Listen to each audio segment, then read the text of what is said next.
ਦੇ ਉਧਾਰ ਵਾਸਤੇ ਗੁਰਬਾਣੀ ਨੂੰ ਇਕੱਤਰ ਕਰਕੇ ਸ੍ਰੀ ਗੁਰੂ ਗ੍ਰੰਥ ਸਾਹਿਬ ਜੀ ਦੀ ਸੰਪਾਦਨਾ ਕਰਾ ਰਹੇ ਭਾਈ ਗੁਰਦਾਸ ਸਾਹਿਬ ਜੀ ਪਾਸੋਂ ਸਾਰੇ ਭਗਤ ਸਾਹਿਬਾਨ ਗੁਰੂ ਸਾਹਿਬ ਦੇ ਦਰਸ਼ਨ ਨੇਤਰਾਂ ਨੂੰ ਡੂਨੇ ਬਣਾ ਕੇ ਅੰਮ੍ਰਿਤ ਰੂਪੀ ਦਰਸ਼ਨਾਂ ਨੂੰ ਪੀ ਰਹੇ ਹਨ। ਕੁਝ ਸਮਾਂ ਬੈਠਣ ਤੋਂ ਬਾਅਦ ਸਤਿਗੁਰਾਂ ਤੋਂ ਵਿਦਾਇਗੀ ਲਈ ਹੈ। ਆਪੋ ਆਪਣੇ ਅਸਥਾਨਾਂ 'ਤੇ ਚਲੇ ਗਏ। ਬਾਅਦ ਵਿੱਚ ਜਿਹੜੇ ਭੱਟ ਜਨ ਸਨ ਉਹ ਗੁਰੂ ਸਾਹਿਬ ਜੀ ਦੀ ਸ਼ਰਨ ਵਿੱਚ ਆਏ ਨੇ। ਭਾਈ ਸੰਤੋਖ ਸਿੰਘ ਜੀ ਨੇ ਦਰਸਾਇਆ ਹੈ ਕਿ ਜਿਹੜੇ ਵੇਦ ਸਨ ਕਿਸ ਤਰ੍ਹਾਂ ਉਹਨਾਂ ਨੂੰ ਮਾਣ ਹੋਇਆ ਤੇ ਉਹਨਾਂ ਨੇ ਦੇਹਾਂ ਧਾਰਨ ਕੀਤੀਆਂ ਤੇ ਗੁਰੂ ਸਾਹਿਬ ਜੀ ਦੀ ਸ਼ਰਨ ਵਿੱਚ ਆਏ। ਭਾਈ ਸੰਤੋਖ ਸਿੰਘ ਜੀ ਕਥਾ ਸੁਣਾ ਰਹੇ ਸਨ ਤੇ ਸਿੱਖਾਂ ਨੇ ਸਵਾਲ ਕੀਤਾ ਹੈ ਕਿ ਭਾਈ ਸਾਹਿਬ ਜੀ ਸਾਨੂੰ ਇਹ ਦੱਸੋ ਕਿ ਜਿਸ ਤਰ੍ਹਾਂ ਵੇਦਾਂ ਨੇ ਦੇਹਾਂ ਧਾਰੀਆਂ, ਇਹ ਦੇਹਾਂ ਲੈ ਕੇ ਸੰਸਾਰ ਵਿੱਚ ਆਏ, ਗੁਰੂ ਸਾਹਿਬ ਜੀ ਦਾ ਜਸ ਗਾਇਨ ਕੀਤਾ, ਇਹ ਸਾਰੀ ਕਥਾ ਖੋਲ੍ਹ ਕੇ ਸੁਣਾਓ। ਤੇ ਭਾਈ ਸਾਹਿਬ ਜੀ ਨੇ ਦੱਸਿਆ ਹੈ ਕਿ ਗੁਰੂ ਸਾਹਿਬ ਜੀ ਦੀ ਮਹਿਮਾ ਅਪਰੰਪਾਰ ਹੈ। ਮਨ ਭਾਉਂਦੇ ਫਲ ਗੁਰੂ ਸਾਹਿਬ ਦੇ ਦਰਸ਼ਨਾਂ ਕਰਕੇ ਪ੍ਰਾਪਤ ਹੁੰਦੇ ਨੇ। ਜਿਸ ਤਰ੍ਹਾਂ ਨੇ ਵੇਦਾਂ ਨੇ ਅਵਤਾਰ ਧਾਰੇ ਨੇ ਉਹ ਪ੍ਰਸੰਗ ਸੁਣੋ। ਕਾਂਸ਼ੀ ਦੇ ਵਿੱਚ ਇਹ ਵੇਦ ਨਿਵਾਸ ਰੱਖਦੇ ਸੀ। ਜਿਹੜੀ ਕਾਂਸ਼ੀ ਵਿਦਿਆ ਕੋ ਜਹੈ ਸਮੁਦਾਏ, ਕਾਂਸ਼ੀ ਵਿੱਚ ਸਾਰੇ ਵੇਦ ਵਾਸਾ ਕਰਦੇ ਸਨ, ਜਿੱਥੇ ਸਾਰੀਆਂ ਵਿਦਿਆ ਦਾ ਇਕੱਠ ਹੈ। ਨਿਰਣੇ ਹੋਤ ਬ੍ਰਹਮ ਕੋ ਨਿਤ ਪ੍ਰਤ, ਪੜ੍ਹੇ ਵਿਚਾਰੈ ਬੁੱਧ ਬਿਰਦਾਏ। ਉੱਥੇ ਵਿਦਿਆ ਨੂੰ ਪੜ੍ਹਿਆ ਜਾਂਦਾ ਹੈ ਤੇ ਵਿਦਿਆ ਦੇ ਨਾਲ ਬੁੱਧੀ ਦੇ ਵਿੱਚ ਵਾਧਾ ਹੁੰਦਾ ਹੈ। ਇੱਕ ਸਮੇਂ ਵੇਦਾਂ ਨੂੰ ਮਾਣ ਹੋਇਆ ਕਿ ਸਾਡੇ ਪਾਸੋਂ ਬ੍ਰਹਮ ਦਾ ਨਿਰਣਾ ਹੁੰਦਾ ਹੈ। ਸਾਡੇ ਕੋਲੋਂ ਹੀ ਲੋਕ ਗੁਣ ਅਤੇ ਔਗਣ, ਕਿਹੜੀ ਚੀਜ਼ ਔਗਣ ਹੈ ਅਤੇ ਕਿਹੜੇ ਗੁਣ ਹਨ, ਉਹਨਾਂ ਦਾ ਗਿਆਨ ਪ੍ਰਾਪਤ ਕਰਦੇ ਹਨ। ਜੇ ਅਸੀਂ ਨਾ ਹੋਈਏ ਤਾਂ ਸਾਰੇ ਪਾਸੇ ਹਨੇਰਾ ਹੀ ਛਾ ਜਾਵੇ। ਸਾਡੇ ਕਰਕੇ ਸੰਸਾਰ ਵਿੱਚ ਗਿਆਨ ਦਾ ਪ੍ਰਕਾਸ਼ ਹੋ ਰਿਹਾ ਹੈ ਤੇ ਸਾਡੇ ਕੋਲੋਂ ਲੋਕ ਗਿਆਨ ਪ੍ਰਾਪਤ ਕਰਕੇ ਬੰਧਨਾਂ ਨੂੰ ਕੱਟ ਕੇ ਮੁਕਤ ਹੋ ਰਹੇ ਨੇ। ਇਸ ਗੱਲ ਦਾ ਮਨ ਦੇ ਵਿੱਚ ਮਾਣ ਕੀਤਾ ਤੇ ਅਕਾਲ ਪੁਰਖ ਪਰਮਾਤਮਾ ਵਾਹਿਗੁਰੂ ਜੀ ਨੂੰ ਹੰਕਾਰ ਨਹੀਂ ਸੀ ਭਾਉਂਦਾ। ਇਹਨਾਂ ਦੇ ਅੰਦਰ ਵਿਕਾਰ ਦੇਖ ਕਰਕੇ ਤੇ ਫਿਰ ਕਿਰਪਾ ਸਿੰਧ ਇਸ ਵਿਦ ਉਰ ਧਾਰ, ਭਈ ਗਗਨ ਬਾਣੀ ਤਬ ਇਨ ਕੋ ਨਰ ਸਰੀਰ ਕੋ ਲਿਹੋ ਅਵਤਾਰ। ਅਕਾਲ ਪੁਰਖ ਵਾਹਿਗੁਰੂ ਜੀ ਨੇ ਜਿਸ ਤਰ੍ਹਾਂ ਇਹਨਾਂ ਨੂੰ ਆਕਾਸ਼ ਬਾਣੀ ਦੁਆਰਾ ਸਮਝਾਇਆ ਕਿ ਤੁਸੀਂ ਹੁਣ ਦੇਹਾਂ ਧਾਰੋ, ਮਨੁੱਖੀ ਤੇ ਗੁਰੂ ਧਾਰਨ ਕਰੋ ਤੇ ਫਿਰ ਹੀ ਤੁਹਾਡਾ ਪਾਰ ਉਤਾਰਾ ਹੋਵੇ, ਭਲਾ ਹੋਵੇ। ਜਿਸ ਤਰ੍ਹਾਂ ਇਹਨਾਂ ਵੇਦਾਂ ਨੇ ਫਿਰ ਮਨੁੱਖਾ ਦੇਹਾਂ ਧਾਰਨ ਕੀਤੀਆਂ, ਵੇਦਾਂ ਦੇ ਭੱਟਾਂ ਦੇ ਰੂਪ ਦੇ ਵਿੱਚ ਗੁਰੂ ਅਰਜਨ ਦੇਵ ਸਾਹਿਬ ਜੀ ਦੀ ਸ਼ਰਨ ਵਿੱਚ ਚੱਲ ਕੇ ਆਏ। ਪਹਿਲਾਂ ਕਈ ਥਾਵਾਂ 'ਤੇ ਭਟਕਣਾ ਵੀ ਪਿਆ। ਜਿਸ ਤਰ੍ਹਾਂ ਫਿਰ ਗੁਰੂ ਸਾਹਿਬ ਜੀ ਦੀ ਸ਼ਰਨ ਵਿੱਚ ਆ ਕਰਕੇ ਆਨੰਦ ਪ੍ਰਾਪਤ ਹੋਇਆ, ਉਹ ਸਾਰੀ ਵਿਚਾਰ ਭਾਈ ਸੰਤੋਖ ਸਿੰਘ ਜੀ ਨੇ ਜਿਹੜੇ ਸਰੋਤੇ ਸਨ ਉਹਨਾਂ ਨੂੰ ਸੁਣਾਈ ਹੈ ਤੇ ਇਤਿਹਾਸ ਵਿੱਚ ਲਿਖੀ ਵੀ ਹੈ। ਆਓ ਗੁਰ ਸੰਗਤ ਜੀ, ਜਿਸ ਤਰ੍ਹਾਂ ਕਿ ਲੜੀਵਾਰ ਕਥਾ ਆ ਰਹੀ ਹੈ, ਮਨ ਬਿਰਤੀਆਂ ਗੁਰੂ ਚਰਨਾਂ ਵਿੱਚ ਇਕਾਗਰ ਕਰਕੇ ਸਰਵਣ ਕਰਕੇ ਲਾਹੇ ਪ੍ਰਾਪਤ ਕਰੀਏ। ਸਾਰੀ ਹੀ ਸੰਗਤ ਦਿਓ ਅਸੀਸ, ਰਸਨਾ ਕਰੋ ਪਵਿੱਤਰ, ਪਿਆਰ ਸਤਿਕਾਰ ਸਹਿਤ ਲਵਾਓ ਹਾਜ਼ਰੀਆਂ, ਉਚਾਰਨ ਕਰੋ ਜੀ ਸਤਨਾਮ ਸ਼੍ਰੀ ਵਾਹਿਗੁਰੂ ਸਾਹਿਬ ਜੀ।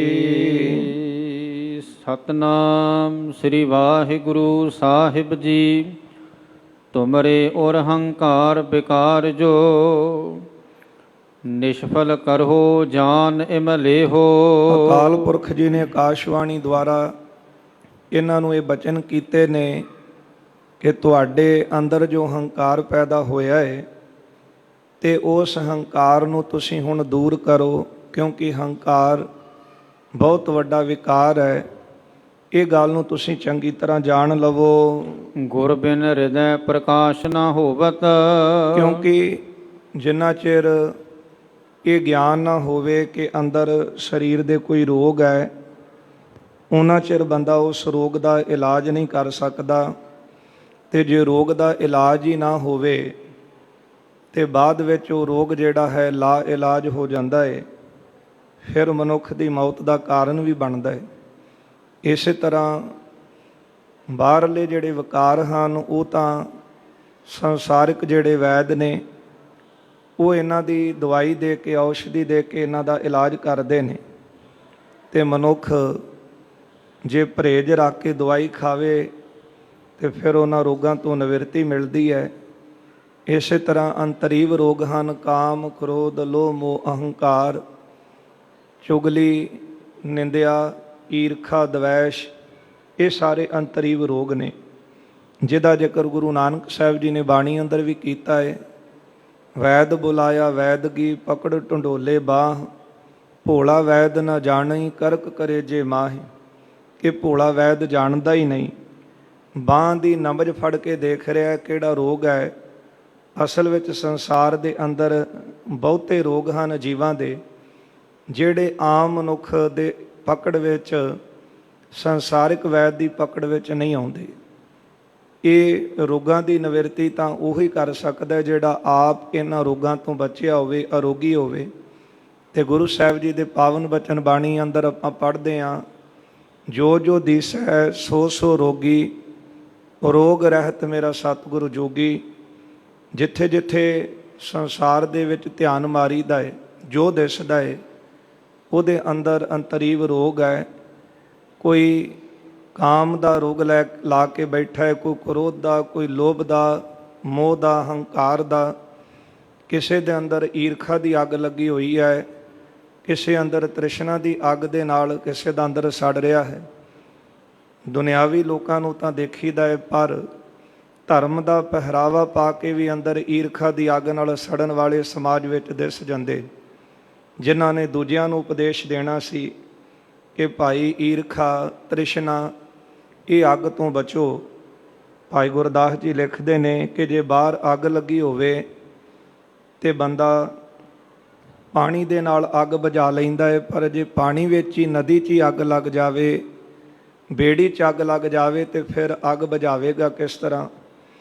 ਇਸੇ ਤਰ੍ਹਾਂ ਮਾਇਆ ਦੇ ਪ੍ਰਭਾਵ ਤੋਂ ਬਚਣ ਵਾਸਤੇ ਗੁਰੂ ਦੀ ਸ਼ਰਨ ਵਿੱਚ ਆਈਦਾ ਹੈ, ਗੁਰੂ ਦੁਆਰੇ ਚੱਲ ਕੇ ਆਈਦਾ ਹੈ, ਧਰਮ ਦੀ ਦੁਨੀਆ ਵਿੱਚ ਆਈਦਾ ਹੈ। ਪਰ ਜੇ ਧਰਮ ਦੀ ਦੁਨੀਆ ਵਿੱਚ ਆ ਕੇ ਵੀ, ਧਰਮ ਦੇ ਪਹਿਰਾਵੇ ਪਾ ਕੇ ਵੀ ਅੰਦਰ ਈਰਖਾ ਰੱਖੀਏ, ਤ੍ਰਿਸ਼ਨਾ ਰੱਖੀਏ, ਵਿਕਾਰਾਂ ਦੇ ਨਾਲ ਅੰਦਰ ਭਰੇ ਹੋਣ, ਤੇ ਫਿਰ ਬਚਾਅ ਕਿਸ ਤਰ੍ਹਾਂ ਹੋ ਸਕਦਾ ਹੈ।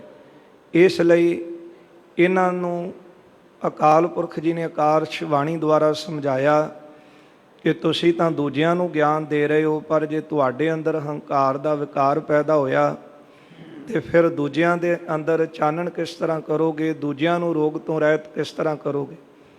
ਹੁਣ ਇਹ ਰੋਗ ਦੀ ਪਕੜ ਜਿਹੜੀ ਸੀ ਕੇਵਲ ਅਕਾਲ ਪੁਰਖ ਵਾਹਿਗੁਰੂ ਕਰ ਸਕਦੇ ਨੇ, ਜਾਂ ਅਕਾਲ ਪੁਰਖ ਦਾ ਸਰੂਪ ਪੂਰਾ ਗੁਰੂ ਕਰ ਸਕਦਾ ਹੈ, ਜਿਹੜਾ ਆਪ ਵਿਕਾਰਾਂ ਤੋਂ ਬਚਿਆ ਹੋਵੇ। ਹੁਣ ਜੇ ਡਾਕਟਰ ਆਪ ਹੀ ਰੋਗੀ ਹੋਵੇ ਤੇ ਮਰੀਜ਼ ਕਹੇਗਾ ਕਿ ਤੂੰ ਤਾਂ ਆਪ ਹੀ ਰੋਗੀ ਹੈ ਤੇ ਮੇਰਾ ਰੋਗ ਕੀ ਦੂਰ ਕਰੇਗਾ। ਜੇ ਆਪ ਹੀ ਵਿਕਾਰਾਂ ਦੇ ਨਾਲ ਮਨੁੱਖ ਸੜ ਰਿਹਾ ਹੈ ਤੇ ਦੂਜੇ ਨੂੰ ਵਿਕਾਰਾਂ ਤੋਂ ਰਹਿਤ ਕਿਸ ਤਰ੍ਹਾਂ ਕਰ ਸਕਦਾ ਹੈ। ਪਰ ਭਾਈ ਗੁਰਦਾਸ ਜੀ ਲਿਖਦੇ ਨੇ ਕਿ ਮੇਰਾ ਸਤਿਗੁਰੂ ਪੂਰਾ ਵੈਦ ਹੈ, ਸਤਿਗੁਰ ਪੂਰਾ ਵੈਦ ਹੈ, ਪੰਜੇ ਰੋਗ ਅਸਾਧ ਨਿਵਾਰੇ। ਇਹ ਜਿਹੜੇ ਪੰਜੇ ਵਿਕਾਰ ਨੇ, ਵੱਡੇ ਰੋਗ ਨੇ, ਇਹ ਰੋਗਾਂ ਤੋਂ ਰਹਿਤ ਪੂਰਾ ਸਤਿਗੁਰੂ ਹੈ। ਜਿਨ ਮਿਲ ਮਾਰੇ ਪੰਚ ਸੂਰਬੀਰ, ਐਸੋ ਕੌਣ ਬਲੀ ਰੇ। ਜਿਨ ਪੰਚ ਮਾਰ ਬਿਦਾਰ ਗੁਦਾਰੇ, ਸੋ ਪੂਰਾ ਏ ਕਲੀ ਰੇ। ਸਾਰਾ ਸੰਸਾਰ ਪੰਜਾਂ ਵਿਕਾਰਾਂ ਦੀ ਮਾਰ ਵਿੱਚ ਮਰ ਰਿਹਾ ਹੈ। ਜੇ ਇਹਨਾਂ ਤੋਂ ਬਚਿਆ ਹੈ ਤੇ ਪੂਰਾ ਗੁਰੂ ਅਕਾਲ ਪੁਰਖ ਦਾ ਸਰੂਪ, ਤੇ ਜਿਹੜੇ ਪੂਰੇ ਗੁਰੂ ਦੀ ਸ਼ਰਨ ਵਿੱਚ ਆ ਜਾਂਦੇ ਨੇ ਤੇ ਸਤਿਗੁਰੂ ਉਹਨਾਂ ਨੂੰ ਵੀ ਬਚਾ ਲੈਂਦੇ।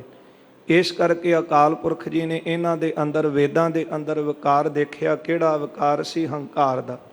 ਇਹ ਸਾਡੇ ਤੋਂ ਬਿਨਾਂ ਤੇ ਚਾਨਣ ਹੋ ਹੀ ਨਹੀਂ ਸਕਦਾ। ਇਹ ਜਿਹੜਾ ਹੰਕਾਰ ਦਾ ਵਿਕਾਰ ਦੂਰ ਕਰਨ ਵਾਸਤੇ ਅਕਾਲ ਪੁਰਖ ਨੇ ਆਕਾਸ਼ ਬਾਣੀ ਕੀਤੀ ਹੈ। ਜਾਂ ਤੇ ਮੂਲ ਸਤਿਗੁਰੂ ਦੇਹੋ, ਕਿ ਗੁਰ ਬਿਨ ਹਿਰਦੈ ਪ੍ਰਕਾਸ਼ ਨਾ ਹੋਵਤ। ਪੂਰੇ ਗੁਰੂ ਤੋਂ ਬਿਨਾਂ ਹਿਰਦੇ 'ਚ ਪ੍ਰਕਾਸ਼ ਨਹੀਂ ਹੁੰਦਾ। ਇਹਦਾ ਜ਼ਿਕਰ ਫਿਰ ਭੱਟ ਜੀਆਂ ਨੇ ਬਾਣੀ 'ਚ ਵੀ ਕੀਤਾ ਹੈ। ਗੁਰ ਬਿਨ ਘੋਰ ਅੰਧਾਰ, ਗੁਰੂ ਬਿਨ ਸਮਝ ਨਾ ਆਵੈ। ਗੁਰ ਬਿਨ ਸੁਰਤ ਨ ਸਿੱਧ, ਗੁਰੂ ਬਿਨ ਮੁਕਤ ਨ ਪਾਵੇ। ਗੁਰ ਕਰ ਸਤ ਵਿਚਾਰ, ਗੁਰੂ ਕਰ ਰੇ ਮਨ ਮੇਰੇ। ਗੁਰ ਕਰ ਸ਼ਬਦ ਸੁਪੁੰਨ ਅਗਨ ਕੱਟੇ ਸਭ ਤੇਰੇ। ਗੁਰ ਨੈਣ ਬੈਣ ਗੁਰ ਗੁਰ ਕਰੋ ਗੁਰੂ ਸਤ ਕਵ ਨਲ ਕਹਿ। ਜਿਨ ਗੁਰੂ ਨਾ ਦੇਖਿਓ ਨਹੁ ਕੀਓ ਤੇ ਅਕਿਆਥ ਸੰਸਾਰ। ਫਿਰ ਭੱਟ ਜੀ ਨੇ ਕਿਹਾ ਜੇ ਪੂਰਾ ਗੁਰੂ ਦੇਖਿਆ ਹੀ ਨਾ, ਉਹਨੂੰ ਧਾਰਨ ਹੀ ਨਾ ਕੀਤਾ, ਉਹਦੀ ਸ਼ਰਨ ਵਿੱਚ ਹੀ ਨਹੀਂ ਆਏ ਤੇ ਅਕਿਆਥ ਸੰਸਾਰ ਮੈਂ, ਉਹਨਾਂ ਦਾ ਸੰਸਾਰ ਦੇ ਵਿੱਚ ਆਉਣਾ ਅਕਿਆਥ ਨਿਸਫਲ ਹੈ, ਸਫਲਾ ਨਹੀਂ। ਇਸ ਲਈ ਆਕਾਸ਼ਬਾਣੀ ਇਹ ਹੋਈ ਅਕਾਲ ਪੁਰਖ ਜੀ ਵੱਲੋਂ ਕਿ ਗੁਰ ਬਿਨ ਹਿਰਦੈ ਪ੍ਰਕਾਸ਼ ਨਾ ਹੋਤ। ਪੂਰਾ ਗੁਰੂ ਹੀ ਹੈ ਜਿਹੜਾ ਗਿਆਨਤਾ ਦੇ ਹਨੇਰੇ ਨੂੰ ਦੂਰ ਕਰਕੇ ਹਿਰਦੇ ਵਿੱਚ ਚਾਨਣ ਕਰਨ ਵਾਲਾ ਹੈ। ਜਗਤ ਗੁਰੂ ਨਾਨਕ ਦੇਵ ਸਾਹਿਬ ਸੱਚੇ ਪਾਤਸ਼ਾਹ ਜੀ ਦੇ ਬਚਨ ਪੜ੍ਹਦੇ ਹਾਂ, ਦੀਵਾ ਬਲੇ ਅੰਧੇਰਾ ਜਾਏ, ਵੇਦ ਪਾਠ ਮਤ ਪਾਪਾਂ ਖਾਏ, ਉਗਵੈ ਸੂਰ ਨ ਜਾਪੈ ਚੰਦ, ਜਹ ਗਿਆਨ ਪ੍ਰਕਾਸ਼ ਤੈ ਅਗਿਆਨ ਮਿਟੰਤ। ਜਿੱਥੇ ਦੀਵਾ ਬਲਦਾ ਹੈ ਤੇ ਹਨੇਰਾ ਦੂਰ ਹੁੰਦਾ ਹੈ ਤੇ ਫਿਰ ਧਰਮ ਦੀ ਦੁਨੀਆ ਦੇ ਵਿੱਚ ਬੰਦਾ ਜਾਗਦਾ ਹੈ, ਹਿਰਦੇ ਕਰਕੇ ਜਾਗ ਪੈਂਦਾ ਹੈ। ਤੇ ਜਦੋਂ ਫਿਰ ਗੁਰੂ ਦੇ ਉਪਦੇਸ਼ ਨੂੰ ਸੁਣਦਾ ਹੈ, ਉਹਦੀ ਜਿਹੜੀ ਪਾਪਾਂ ਵਾਲੀ ਮੱਤ ਹੈ ਨਾ ਉਹ ਨਾਸ਼ ਹੋ ਜਾਂਦੀ। ਜਿਸ ਤਰ੍ਹਾਂ ਦੀਵਾ ਬਲਦਾ ਹੈ ਤੇ ਤੇਲ ਸੜਦਾ ਹੈ, ਇਸ ਤਰ੍ਹਾਂ ਫਿਰ ਪਾਪਾਂ ਵਾਲੀ ਮੱਤ ਮਨੁੱਖ ਦੀ ਨਾਸ਼ ਹੁੰਦੀ ਹੈ। ਕਦੋਂ?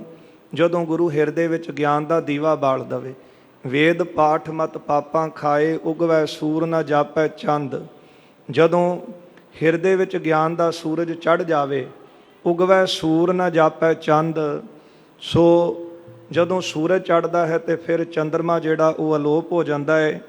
ਜਹ ਗਿਆਨ ਪ੍ਰਕਾਸ਼ ਤਹ ਗਿਆਨ ਮਿਟੰਤ। ਜਿੱਥੇ ਗਿਆਨ ਦਾ ਪ੍ਰਕਾਸ਼ ਹੁੰਦਾ ਹੈ ਉੱਥੇ ਅਗਿਆਨਤਾ ਦਾ ਨਾਸ਼ ਹੋ ਜਾਂਦਾ ਹੈ। ਇਹ ਆਕਾਸ਼ਬਾਣੀ ਅਕਾਲ ਪੁਰਖ ਜੀ ਵੱਲੋਂ ਹੋਈ ਹੈ ਕਿ ਔਰ ਹੰਕਾਰ ਵਿਕਾਰ ਜੋ ਨਿਸ਼ਫਲ ਕਰਿਓ ਜਾਨ ਇਮ ਲੇਹੋ, ਬਿਨ ਗੁਰ ਹਿਰਦੈ ਪ੍ਰਕਾਸ਼ ਨ ਹੋਵਤ। ਪੂਰੇ ਗੁਰੂ ਤੋਂ ਬਿਨਾਂ ਹਿਰਦੇ ਵਿੱਚ ਪ੍ਰਕਾਸ਼ ਨਹੀਂ ਹੁੰਦਾ, ਜਾਂ ਤੇ ਮੂਲ ਸਤਿਗੁਰੂ ਦੇਹੋ। ਇਸ ਲਈ ਜਿਹੜੀ ਗੁਰੂ ਦੀ ਦੇਹ ਹੈ ਉਹ ਗਿਆਨ ਦਾ ਮੁੱਢ ਹੈ, ਕਿਉਂਕਿ ਪੂਰੇ ਗੁਰੂ ਦੇ ਨਾਲ ਹੀ ਹਿਰਦੇ ਵਿੱਚ ਗਿਆਨ ਹੁੰਦਾ ਹੈ। ਤੁਮਰੋ ਖੇਦ ਬਿਨਸ ਕਰ ਜਾਵਹਿ। ਤੇ ਇਸੇ ਤਰ੍ਹਾਂ ਤੁਮਰੋ ਖੇਦ ਬਿਨਸ ਕਰ ਜਾਵੇ। ਜੇ ਪੂਰੇ ਗੁਰੂ ਦੀ ਸ਼ਰਨ ਵਿੱਚ ਜਾਓਗੇ ਤੇ ਤਾਂ ਹੀ ਤੁਹਾਡਾ ਜਿਹੜਾ ਦੁੱਖ ਹੈ ਨਾ ਉਹ ਦੂਰ ਹੋਵੇਗਾ। ਮਨੁੱਖ ਸੰਸਾਰ ਦੇ ਪਦਾਰਥ ਪ੍ਰਾਪਤ ਕਰਕੇ ਸੋਚਦਾ ਹੈ ਕਿ ਮੈਂ ਸੁਖੀ ਹਾਂ, ਪਰ ਅਸਲ ਸੁੱਖ ਤਾਂ ਪੂਰੇ ਗੁਰੂ ਦੀ ਸ਼ਰਨ ਵਿੱਚ ਆ ਕੇ ਮਿਲਦਾ ਹੈ। ਗੁਰੂ ਸਾਹਿਬ ਜੀ ਦੇ ਬਚਨ ਆਪਾਂ ਬਾਣੀ ਅੰਦਰ ਪੜ੍ਹਦੇ ਹਾਂ ਕਿ ਸਭ ਤੋਂ ਵੱਡਾ ਸੁੱਖ ਤਾਂ ਗੁਰੂ ਦੀ ਸ਼ਰਨ ਵਿੱਚ ਆਉਣਾ, ਉਹਦੇ ਨਾਮ ਦੇ ਵਿੱਚ ਹੀ ਹੈ। ਇਸ ਕਰਕੇ ਸਭ ਤੋਂ ਵੱਡਾ ਦੁੱਖ ਹੈ ਗੁਰੂ ਤੋਂ ਵਿਛੋੜਾ ਪੈ ਜਾਣਾ, ਅਕਾਲ ਪੁਰਖ ਤੋਂ ਦੂਰੀ ਬਣ ਜਾਣੀ। ਬਾਣੀ ਦੇ ਵਿੱਚ ਵੀ ਆਪਾਂ ਬਚਨ ਪੜ੍ਹਦੇ ਹਾਂ, ਕਿਉਂਕਿ ਭਗਤ ਜੀ ਨੇ ਜਦੋਂ ਸਮੁੰਦਰ ਦੇ ਕੰਢੇ 'ਤੇ ਖਲੋਤਿਆਂ, ਜਦੋਂ ਜਿਹੜਾ ਵਜਾਉਣ ਵਾਲਾ ਸੀ ਸ਼ੰਖ, ਉਹਨੂੰ ਸਮੁੰਦਰ ਦੇ ਪਾਣੀ ਤੋਂ ਬਾਹਰ ਦੇਖਿਆ ਤੇ ਬਾਹਰ ਲਹਿਰਾਂ ਨੇ ਜਦੋਂ ਸੁੱਟਿਆ ਤੇ ਦੁਬਾਰਾ ਸ਼ੰਖ ਨੂੰ ਅੰਦਰ ਸੁੱਟਿਆ ਭਗਤ ਜੀ ਨੇ। ਫਿਰ ਸਮੁੰਦਰ ਦੀਆਂ ਲਹਿਰਾਂ ਨੇ ਸ਼ੰਖ ਨੂੰ ਬਾਹਰ ਸੁੱਟ ਦਿੱਤਾ ਤੇ ਭਗਤ ਜੀ ਨੇ ਹੱਥ ਵਿੱਚ ਉਸ ਸ਼ੰਖ ਨੂੰ ਲੈ ਕੇ ਬਚਨ ਕਹੇ ਸਨ। ਕਹਿਣ ਲੱਗੇ, ਐ ਸ਼ੰਖ ਤੂੰ ਪਾਣੀ ਦੇ ਵਿੱਚ ਰਹਿ ਤੇ ਤੇਰਾ ਜੀਵਨ ਹੈ, ਤੂੰ ਵਧੇਂਗਾ ਫੁੱਲੇਂਗਾ। ਪਰ ਜੇ ਪਾਣੀ ਨਾਲੋਂ ਵਿਛੋੜਾ ਪੈ ਗਿਆ ਤੇ ਦਿਨ ਚੜ੍ਹਦਿਆਂ ਮੰਦਰਾਂ ਦੇ ਵਿੱਚ ਧਾਹਾਂ ਮਾਰੇਂਗਾ। ਅਸਲ ਗੱਲ ਜੀਵ ਨੂੰ ਸਮਝਾਈ ਸੀ, ਜੇ ਗੁਰੂ ਦੀ ਸ਼ਰਨ ਵਿੱਚ ਰਵੇਂ, ਉਹਦਾ ਨਾਮ ਜਪੇ ਤੇ ਸਾਰੇ ਸੁੱਖ ਹਨ। ਜੇ ਗੁਰੂ ਤੋਂ ਦੂਰੀ ਬਣੇਗੀ ਤੇ ਫਿਰ ਜਿਹੜਾ ਜੀਵਨ ਹੈ ਉਹ ਦੁੱਖਾਂ ਨਾਲ ਘਿਰ ਜਾਂਦਾ ਹੈ। ਇਸ ਲਈ ਇਹਨਾਂ ਵੇਦਾਂ ਦੇ ਤਾਈਂ ਵੀ ਆਕਾਸ਼ਬਾਣੀ ਹੋਈ ਕਿ ਤੁਸੀਂ ਪੂਰੇ ਗੁਰੂ ਦੀ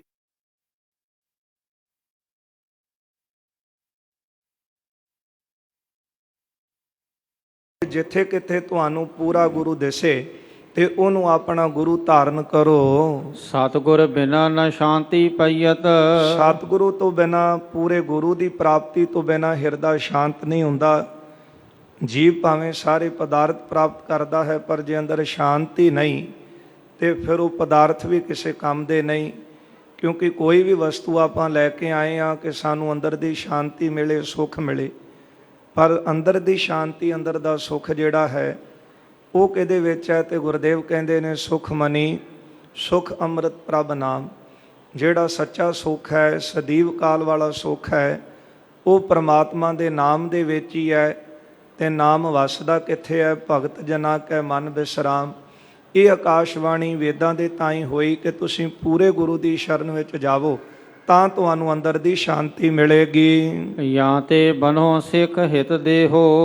ਪੂਰਾ ਗੁਰੂ ਲੱਭ ਕੇ ਅੰਦਰ ਸ਼ਾਂਤ ਕਰੋ ਤੇ ਆਪਣਾ ਆਪ ਉਹਨੂੰ ਸਮਰਪਣ ਕਰਕੇ ਉਹਨੂੰ ਗੁਰੂ ਧਾਰਨ ਕਰੋ ਤੇ ਉਹਦੇ ਸਿੱਖ ਬਣੋ। ਇਕ ਇਕ ਵੇਦ ਚਤੁਰ ਬਪ ਧਾਰੋ। ਫਿਰ ਇੱਕ ਇੱਕ ਵੇਦ ਨੂੰ ਹੁਕਮ ਹੋਇਆ ਕਿ ਤੁਸੀਂ 4 ਸਰੂਪ ਧਾਰਨ ਕਰੋ। ਬ੍ਰਹਮਾ ਤੁਮ ਸੰਗ ਨਰ ਤਨ ਪਾਏ। ਜਿਹੜਾ ਬ੍ਰਹਮਾ ਹੈ ਉਹ ਵੀ ਤੁਹਾਡੇ ਨਾਲ ਮਨੁੱਖਾ ਸਰੀਰ ਵਿੱਚ ਜਾਵੇਗਾ। ਰਚਕ ਸਦਾ ਹੋਤ ਜਿਤ ਕਿਤ ਇਹ। ਜਿੱਥੇ ਕਿਥੇ ਤੁਹਾਡੀ ਰੱਖਿਆ ਕਰੇਗਾ, ਤੁਹਾਡੀ ਸਹਾਇਤਾ ਵਿੱਚ ਰਹੇਗਾ। ਤੁਮਰੋ ਬਿਗਨ ਸਕਲ ਬਿਨਸਾਏ। ਤੁਹਾਡੇ ਸਾਰੇ ਵਿਘਨ ਇਹ ਦੂਰ ਕਰੇਗਾ ਤੁਹਾਡੇ ਨਾਲ ਰਹਿ ਕੇ। ਗਗਨ ਗਿਰਾ ਇਮ ਕਹਿਓ ਮੌਨ ਪੁਨ। ਇਸ ਤਰ੍ਹਾਂ ਆਕਾਸ਼ਬਾਣੀ ਹੋਈ ਤੇ ਫਿਰ ਉਹ ਆਕਾਸ਼ਬਾਣੀ ਜਿਹੜੀ ਸੀ ਬੰਦ ਹੋ ਗਈ। ਸੁਨ ਸਭ ਵੇਦ ਰਹੇ ਬਿਸਮਾਏ। ਜਦੋਂ ਵੇਦਾਂ ਨੇ ਇਹ ਅਕਾਲ ਪੁਰਖ ਜੀ ਦੇ ਬਚਨ ਸੁਣੇ ਨੇ, ਸੁਣ ਕੇ ਸਾਰੇ ਹੈਰਾਨ ਹੋਏ।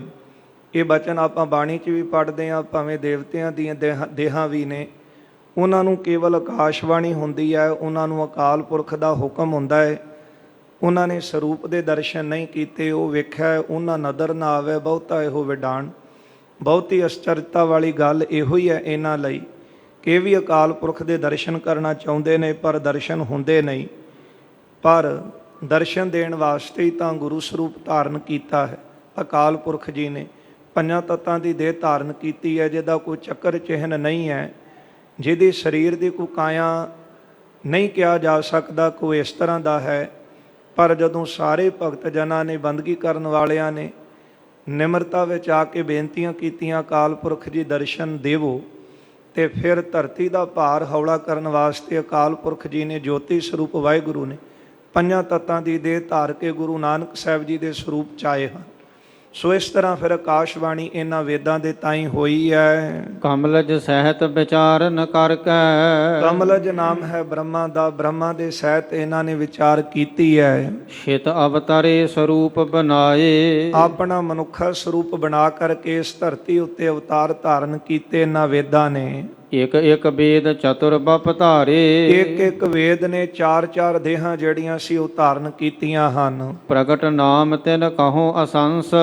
ਭਾਈ ਸੰਤੋਖ ਸਿੰਘ ਜੀ ਕਹਿੰਦੇ ਨੇ, ਗੁਰ ਸੰਗਤ ਜੀ, ਇਹਨਾਂ ਦੇ ਨਾਮ ਜਿਹੜੇ ਨੇ ਮੈਂ ਉਹ ਤੁਹਾਡੇ ਤਾਈਂ ਸੁਣਾ ਕੇ ਦੱਸਦਾ ਹਾਂ। ਪੂਰਨ ਸ਼ਿਆਮ ਵੇਦ ਕੇ ਇਹ ਭੇ। ਜਿਹੜਾ ਸ਼ਿਆਮ ਵੇਦ ਸੀ ਨਾ, ਉਹਨੇ ਇਹ ਦੇਹਾਂ ਧਾਰੀਆਂ ਹਨ। ਮਥੁਰਾ ਜਾਲਪ ਬਲ ਹਰਬੰਸ। ਮਥੁਰਾ ਜਾਲਪ ਬਲ ਤੇ ਹਰਬੰਸ, ਇਹ ਜਿਹੜਾ ਸ਼ਾਮ ਵੇਦ ਸੀ ਇਹਨੇ 4 ਸਰੀਰ ਧਾਰਨ ਕੀਤੇ ਹਨ। ਪੁਨ ਰਿਗ ਵੇਦ ਕਲ ਜਲ ਨਲ ਤਰੈ। ਫਿਰ ਜਿਹੜਾ ਰਿਗ ਵੇਦ ਸੀ ਇਹਨੇ ਕਲ ਜਲ ਨਲ ਇਹ 3 ਦੇਹਾਂ ਧਾਰੀਆਂ। ਕਲ ਸਹਾਰ ਚੌਥੋ ਗਿਲ ਅੰਸ। ਫਿਰ ਚੌਥੀ ਦੇ ਜਿਹੜੀ ਸੀ ਰਿਗ ਵੇਦ ਦੀ ਉਹ ਕਲ ਸਹਾਰ, ਇਹ ਰਿਗ ਵੇਦ ਦੀ ਚੌਥੀ ਦੇਹ ਸੀ, ਇਹਨਾਂ ਧਾਰਨ ਕੀਤੀ ਹੈ। ਭਏ ਜੁਜਰ ਕੇ ਟਲ ਸਲ ਪੁਨ ਜਲ। ਜਿਹੜਾ ਜਜੁਰ ਵੇਦ ਸੀ ਇਹਨੇ ਫਿਰ ਦੇਹਾਂ ਧਾਰੀਆਂ ਟਲ ਸਲ। ਹਾਂਜੀ, ਟਲ ਸਲ ਪੁਨ ਜਲ। ਜਲ ਇਹ ਭੱਟ ਜੀ ਦਾ ਨਾਮ ਹੈ। ਭਲ ਉਪਜੇ ਦਿਜ ਬੰਸ। ਚੌਥੀ ਦੇ ਧਾਰਨ ਕੀਤੀ ਹੈ ਭਲ ਉਪਜੇ ਦਿਜ ਬੰਸ। ਇਹ ਬ੍ਰਾਹਮਣ ਘਰਾਣੇ ਦੇ ਵਿੱਚੋਂ ਇਹਨਾਂ ਨੇ ਜਨਮ ਲਏ ਹਨ। ਬਹੁਰ ਅਥਰਬਣ ਦਾਸ ਰੋ ਕੀਰਤ। ਫਿਰ ਚੌਥਾ ਵੇਦ ਅਥਰਬਣ, ਇਹਨਾਂ ਨੇ ਦਾਸ ਅਤੇ ਕੀਰਤ ਇਹ ਦੇ ਧਾਰੀ। ਗਿਨ ਗਇਆੰਦ ਸਦ ਰੰਗ ਸੋਚਾਰ। ਗਇਆੰਦ ਤੇ ਸਦਰੰਗ ਇਹ 4 ਦੇਹਾਂ ਜਿਹੜੀਆਂ ਸੀ ਅਥਰਬਣ ਵੇਦ ਨੇ ਧਾਰਨ ਕੀਤੀਆਂ ਹਨ। ਕਮਲਾਸਨ ਕੋ ਭਿਖਾ ਨਾਮ ਸੋ ਇਨ। ਤੇ ਜਿਹੜਾ ਭਿਖਾ ਭੱਟ ਹੈ, ਕਮਲਾਸਨ ਕੋ ਭਿਖਾ ਨਾਮ ਸੋ, ਕਹਿੰਦੇ ਜਿਹੜਾ ਬ੍ਰਹਮਾ ਸੀ ਉਹਨੇ ਭਿਖਾ ਜੀ ਦੀ ਦੇਹ ਧਾਰਨ ਕੀਤੀ ਹੈ। ਇਸ ਤਰ੍ਹਾਂ ਇਹ ਭੱਟਾਂ ਦਾ ਜ਼ਿਕਰ ਭਾਈ ਸੰਤੋਖ ਸਿੰਘ ਜੀ ਨੇ ਸ੍ਰੀ ਗੁਰੂ ਪ੍ਰਤਾਪ ਸੂਰਜ ਗ੍ਰੰਥ ਅੰਦਰ ਕੀਤਾ ਹੈ।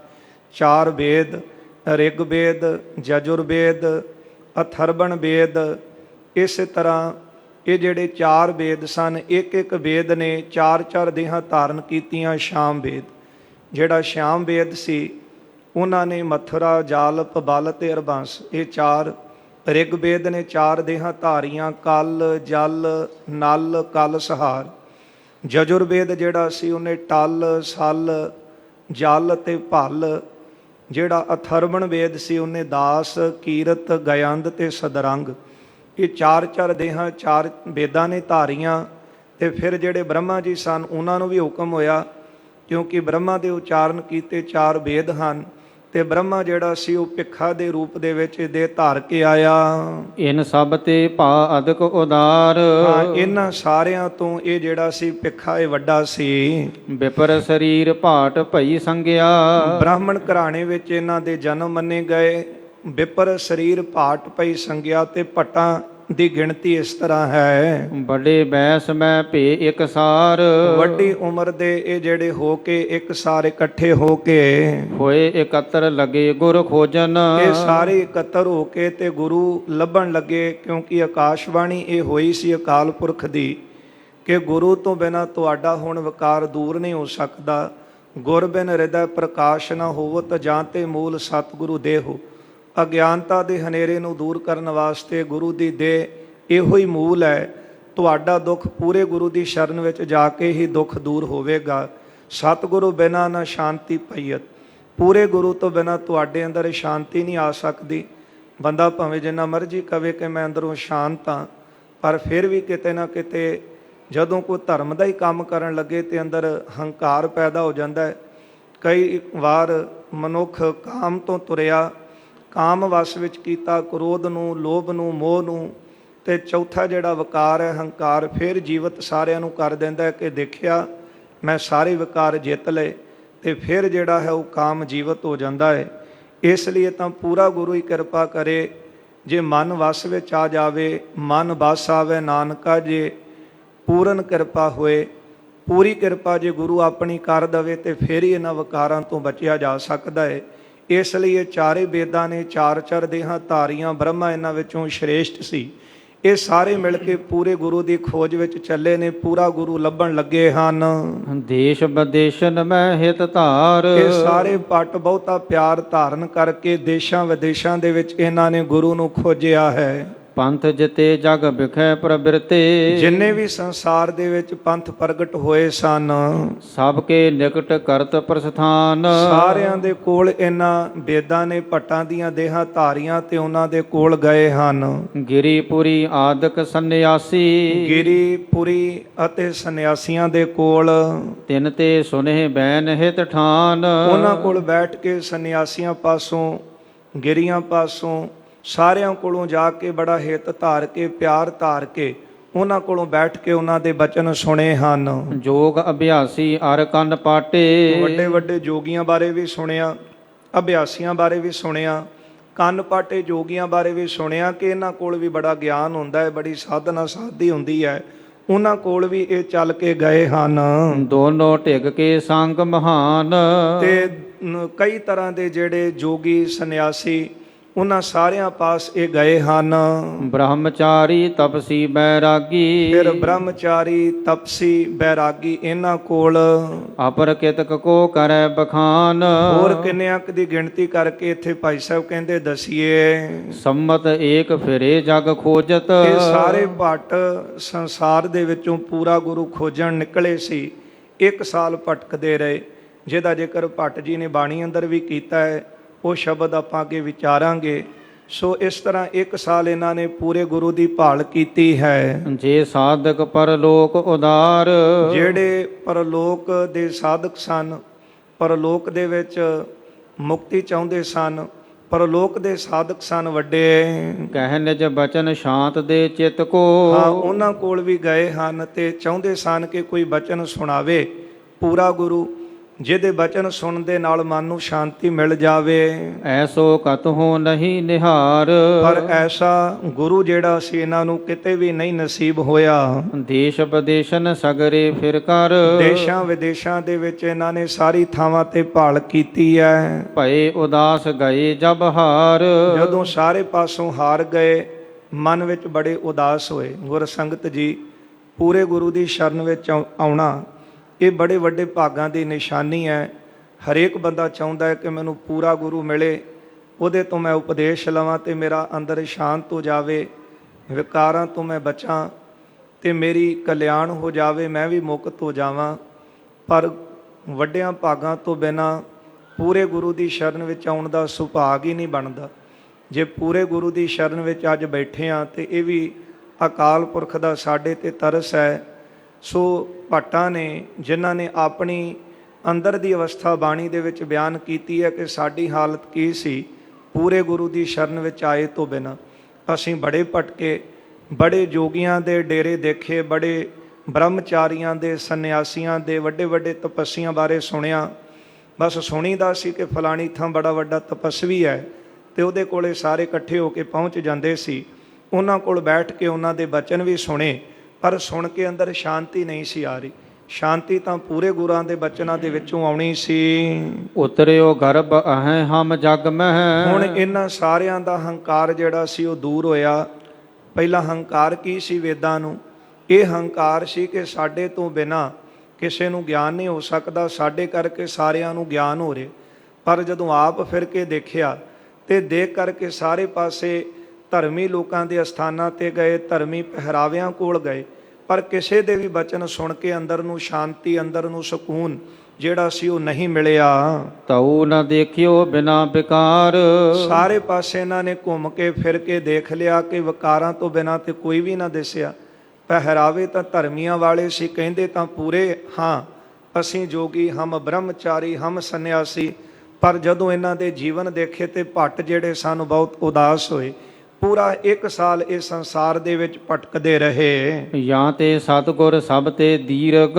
ਇਹਨਾਂ ਦੇ ਅੰਦਰੋਂ ਹੰਕਾਰ ਦੂਰ ਹੋ ਗਿਆ। ਹੰਕਾਰ ਇਹ ਸੀ ਕਿ ਸਾਡੇ ਕਰਕੇ ਲੋਕਾਂ ਨੂੰ ਗਿਆਨ ਹੋ ਰਿਹਾ, ਪਰ ਜਦੋਂ ਸਾਰਿਆਂ ਵਿੱਚ ਵਿਕਾਰ ਦੇਖੇ, ਜੀਵਨ ਜਿਹੜੇ ਵਿਕਾਰਾਂ ਨਾਲ ਭਰੇ ਦੇਖੇ, ਹੁਣ ਹੰਕਾਰ ਦੂਰ ਹੋਇਆ ਤੇ ਜਾਣ ਗਏ ਕਿ ਜਿਹੜਾ ਪੂਰਾ ਗੁਰੂ ਹੈ ਉਹ ਸਭ ਤੋਂ ਵੱਡਾ ਹੈ। ਅਸੀਂ ਆਪਣੇ ਆਪ ਨੂੰ ਵੱਡੇ ਸਮਝਣ ਦੀ ਭੁੱਲ ਕਰ ਬੈਠੇ ਸੀ, ਪਰ ਹੁਣ ਇਸ ਗੱਲ ਦਾ ਗਿਆਨ ਅਕਾਲ ਪੁਰਖ ਜੀ ਨੇ ਕਰਾ ਦਿੱਤਾ ਕਿ ਉਹ ਗੁਰੂ ਜਿਹੜਾ ਆਪ ਵਿਕਾਰਾਂ ਤੋਂ ਬਚਿਆ ਹੈ ਤੇ ਜਿਹਦੇ ਦਰਸ਼ਨਾਂ ਦੇ ਵਿੱਚੋਂ ਹੀ ਅੰਮ੍ਰਿਤਮਈ ਜਿਹੜੇ ਦਰਸ਼ਨ ਉਹਦੇ ਹਨ, ਤੇ ਦਰਸ਼ਨ ਕਰਦਿਆਂ ਅੰਦਰ ਨੂੰ ਠੰਡ ਪੈਂਦੀ ਹੈ। ਇਹਦਾ ਜ਼ਿਕਰ ਵੀ ਭੱਟ ਜੀਆਂ ਨੇ ਆਪਣੀ ਬਾਣੀ ਦੇ ਅੰਦਰ ਕੀਤਾ ਹੈ। ਜਿਹੜੇ ਪੂਰੇ ਗੁਰੂ ਦੇ ਬਚਨ ਸੁਣਿਆ, ਕੰਨਾਂ ਦੇ ਰਾਹੀਂ ਮਨ ਨੂੰ ਸਕੂਨ ਮਿਲਦਾ ਹੈ, ਇਹਦਾ ਜ਼ਿਕਰ ਵੀ ਭੱਟ ਜੀ ਬਾਣੀ 'ਚ ਕਰਦੇ ਨੇ।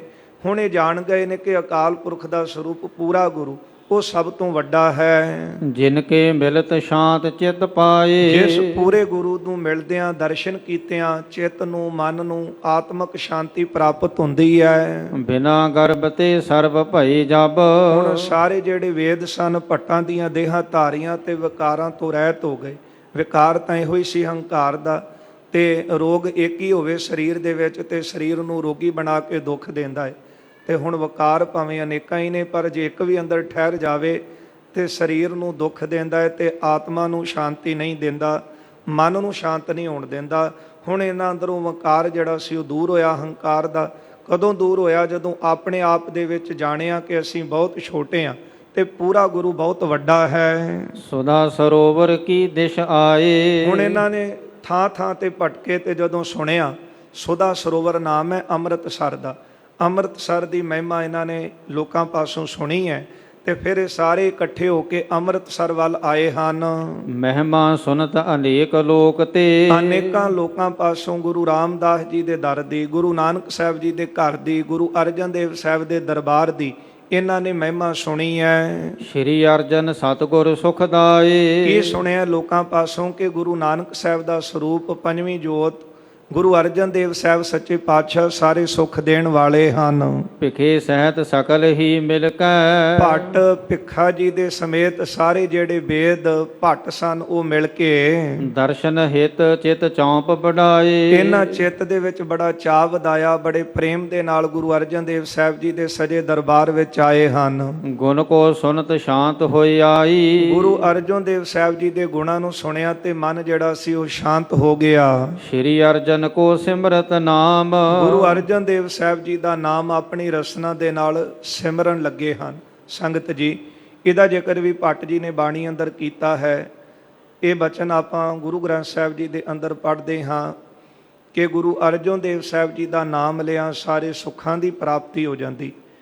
ਭੱਟ ਜੀ ਨੇ ਇਹ ਵੀ ਜ਼ਿਕਰ ਕੀਤਾ ਹੈ, ਜਬ ਲਉ ਨਹੀਂ ਭਾਗ ਲਿਲਾਰ ਉਦੈ। ਲਿਲਾਰ ਦਾ ਅਰਥ ਹੈ ਮੱਥਾ। ਜਿੰਨਾ ਚਿਰ ਮੱਥੇ ਦੇ ਭਾਗ ਨਹੀਂ ਸਨ ਤਬ ਲਉ ਭਰਮਤੇ ਫਿਰਤੇ ਬਹੁਤ ਆਇਓ। ਅਸੀਂ ਬਹੁਤ ਥਾਵਾਂ 'ਤੇ ਗਏ ਤੇ ਬਹੁਤ ਥਾਵਾਂ ਦੇ ਉੱਤੇ ਭਟਕੇ ਹਾਂ।